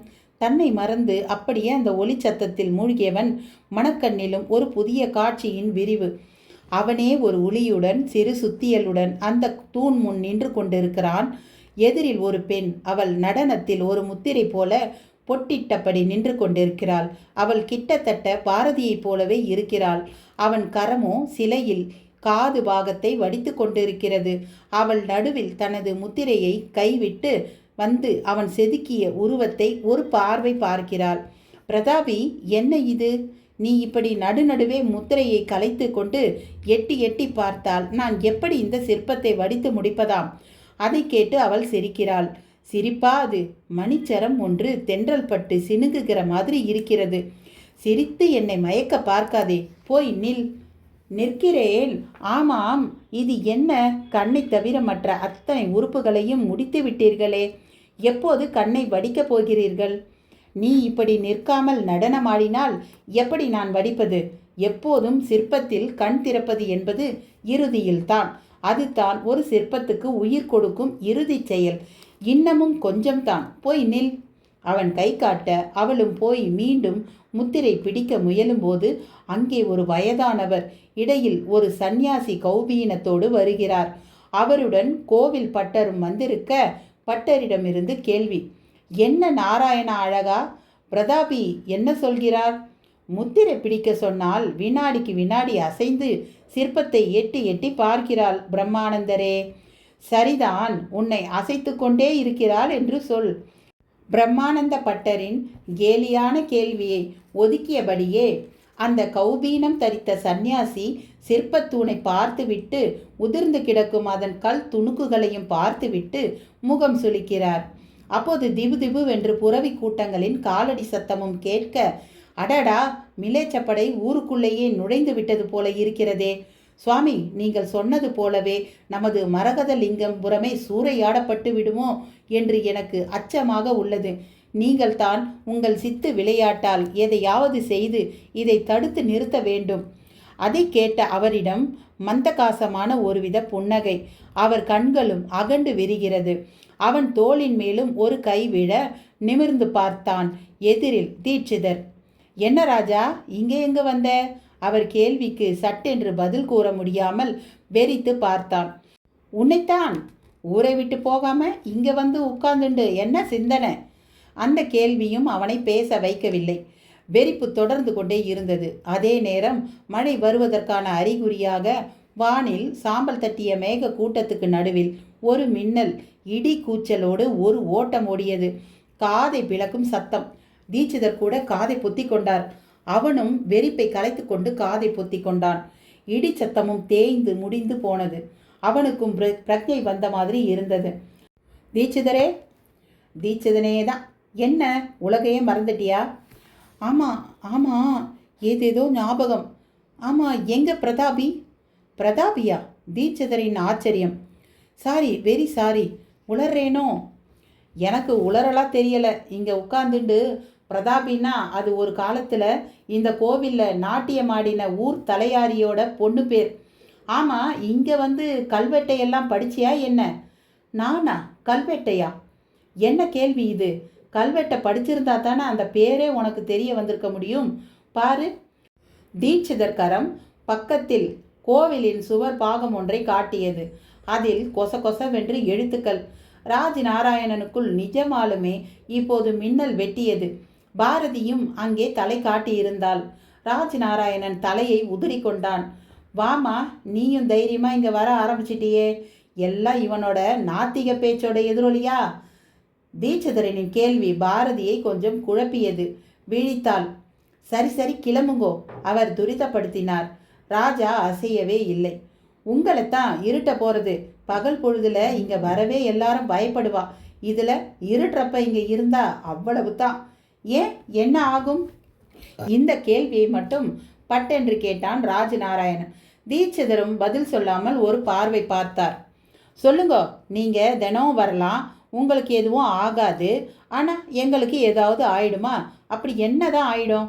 Dikshitar தொடர்ந்து முன்பு அவன் பார்த்தது போலவே பார்த்து விட்டு, சரி இரு, இப்போ நீ பேசலை, விதி பேசுறது, நான் கிளம்புறேன் சொன்ன சூட்டோடு கிளம்பினார். பாரதிக்கு அவர் கேள்வி, அவன் பதில் எல்லாமே என்னவோ செய்தது. அவர் தலை மறையவும் அவனை பார்த்தவள், அம்மாஞ்சி என்ன இது, எதுக்காக இங்கே வந்தேன்? தீட்சிதர் மாமா சொன்ன மாதிரி இங்கே யாரும் வரமாட்டா. வந்தா ஏதாவது கெடுதல் நடக்குங்கிற பயம் இந்த ஊரில் எல்லாருக்கும் உண்டு. வாங்க, ஆத்துக்கு போகலாம். அவன் கையை பிடித்து இழுத்தால் அவன் தனையாட்டி விட்டான். இல்லை பாரதி, நீ வேணா போ, நான் வரமாட்டேன். எனக்கு இங்கே நிறைய வேலை இருக்கு. இங்கேயா? என்ன மாஞ்சி இது பேத்தல்? சொன்னா கேளு, உனக்கு பயமா இருந்தா நீ கிளம்பு, நான் அப்புறமா வரேன். ராஜா எழுந்தான். தீட்சிதர் சுட்டி காட்டிய கல்வெட்டின் அருகே சென்றான். கூர்ந்து பார்த்தான். தன் மனதுக்குள் ஒலித்த அந்த பிரதாபி என்ற பெயரை தேடினான். உருண்டையாய் வளையம் வளையமாய் எழுத்துக்கள். அவனால் படிக்கவே முடியவில்லை. கல்வெட்டு பாஷை என்றே ஒன்று இருப்பதை கேள்விப்பட்டிருக்கிறான். ஆர்கியாலஜியில் நாட்டம் உள்ளவர்கள் தங்கள் தேடலுக்கு சௌகரியமாக படித்து வைத்திருப்பார்கள். சாமானியமாக படிக்க முடியாது. அவனாலும் படிக்க முடியவில்லை. பாரதி அவன் செயலை மௌனமாக பார்த்து கொண்டிருந்தாள். அப்படியே சுற்றிலும் ஒரு பார்வை பார்த்தாள். பிரண்டை புதர் ஒன்றுக்குள் கருநாகம் ஒன்று நுழைந்து கொண்டிருந்தது. பார்த்த நொடி வயிற்றில் மஞ்சள் பாஸ்பரஸ் அக்னி சுடரோடு எரிகிற மாதிரி கூட இருந்தது. ராஜநாராயணன் கைகளோ அந்த கல்வெட்டு எழுத்தை வருடி கொண்டிருந்தது. உள் மனதில் அதை செதுக்கியதே கூட அவன்தானோ என்கிற மாதிரி ஒரு நெருடல். அப்படியே நிமிர்ந்து சுவற்றோரமாய் நடந்தான். அம்மாஞ்சி வேண்டாம், பாரதி தடுக்க பார்த்தாள். அவன் காதிலேயே வாங்கி கொள்ளவில்லை. தொடர்ந்தான். இடிந்த கோவிலின் பிரகார வாயில் வரை நடந்தவன் உள்ளே நுழைந்தான். உள்ளே கும்மிருட்டு, குப்பென்ற வௌவால்களின் கழிவு வாசம். அந்த இருட்டிலும் உள்ளே நீண்ட தொலைவில் கருவறை போன்ற ஒரு இடத்தில் மிகச் சிறியதாய் ஒரு அகலின் ஒளி. அநேகமாய் தீட்சிதர் வந்து ஏற்றியதாகத்தான் இருக்க வேண்டும். அது அவனையும் உள்ளே அழைத்தது. அவனும் உள்ளே செல்ல ஆரம்பித்தான். மீண்டும் வானத்தில் மின்னல் விளையாட்டு, இடிச்சத்தம், பொலபொலவென்று தூறல்களும் பூமி நோக்கி இறங்கத் தொடங்கின. அவனோ இருளில் அந்த அகல் நோக்கியே நடந்து அருகிலும் சென்று விட்டான். அகல் விளக்குக்கு அப்பால் இடுப்பில் தூக்கி வைத்து கொள்ளும் அளவில் சிறிய சிவலிங்கம். அதன் உச்சந்தலை மேல் ஒரு செம்பருத்தி பூ. பின்னாலேயே வந்து நின்ற பாரதியும் லிங்கத்தை பார்த்தாள். தன் வாழ்நாளில் முதல் முறையாக பார்க்கிறாள். தன்னையும் அறியாமல் கன்னத்தில் போட்டு கொண்டாள். ராஜநாராயணன் தீர்க்கமாக மூச்சு விடும் சப்தம் மிக துல்லியமாக கேட்டது. அவ்வளவு நிசப்தம். வெளியில் மழையும் வலுத்திருந்தது. ஆனால் அதன் சத்தம் துளியும் காதில் விழாதபடி ஒரு நெருக்கமான அமைதி அங்கே நிலவியது. மூச்சு விடும் சத்தம் மட்டும் ஸ் ஸ் என்று கேட்டு அந்த அமைதியான சூழலில் அந்த சத்தம் அப்படியே மருகி ஓம் நம சிவாய, ஓம் நம சிவாய என்று ஒலிப்பது போல தோன்றியது. யாரோ பாதாளத்துக்குள் இருந்து கொண்டு உச்சரிப்பது போல் மேலே தேய்ந்து வந்து ஒலிக்கிறார் போல கூட தோன்றியது. பாரதி, அவன் அவளை கூப்பிட்டான். அந்த அழைப்பு பலமாகவே கேட்டது. அம்மாஞ்சி, உன் காதில் ஓம் நமச்சிவாயங்கிற குரல் விழறதா? விழறது, ரொம்ப ரொம்ப மெலிசா, யாரோ தூர இருந்துண்டு உச்சரிக்கிற மாதிரி. ஆனால் இங்கே 4 பக்கமும் கல் சுவர், எப்படின்னு தெரியலையே. அவள் கையை உதறிக்கொண்டு பேச அவன் சட்டென்று பக்கத்து கல் சுவரில் காதை வைத்தான். இப்போது அந்த மெல்லிய சத்தம் திடமாக கேட்கத் தொடங்கியது. பாரதி, பாரதி, சுவத்தில் காதை வையேன். அவளும் வைத்தாள். கண்கள் அகண்டு போய், அம்மாஞ்சி, சுவத்துக்கு அண்ணண்ட யாரோ இருந்துண்டு சிவநாமத்தை ஜபிச்சுருக்க மாதிரி தெரியறது. எக்ஸாக்ட்லி, அவன் கத்திக்கொண்டே மறுபக்கம் யார் இருக்கிறார் என்று பார்க்க தயாரானான். என்ன நட்புகளே, கதை நல்லா விறுவிறுப்பாக போகுது இல்லைங்களா? நானும் இதை படிக்கும்போது ஒரு வித சிலிர்ப்பாக தான் இருந்தது. உண்மையிலேயே ஒரு தெய்வீகமான கதை அப்படின்னு தான் இதை நாம் சொல்லணும். இதோட அடுத்த பகுதியை நான் அடுத்த காணொலியில் போடுறேன். நம்ம சேனலுக்கு நீங்கள் புதுசாக வந்திருந்தீங்கன்னா சப்ஸ்கிரைப் பண்ணிவிடுங்க. அப்படியே ஒரு லைக் பண்ணுங்கள், உங்கள் ஃப்ரெண்ட்ஸ்க்கெலாம் ஷேர் பண்ணுங்கள், கமெண்ட் பண்ணுங்கள். இதெல்லாம் நீங்கள் பண்ணாதான் எனக்கு அடுத்த படிநிலைக்கு போகிறதுக்கு ஒரு உந்துகோலாக இருக்கும். நன்றி.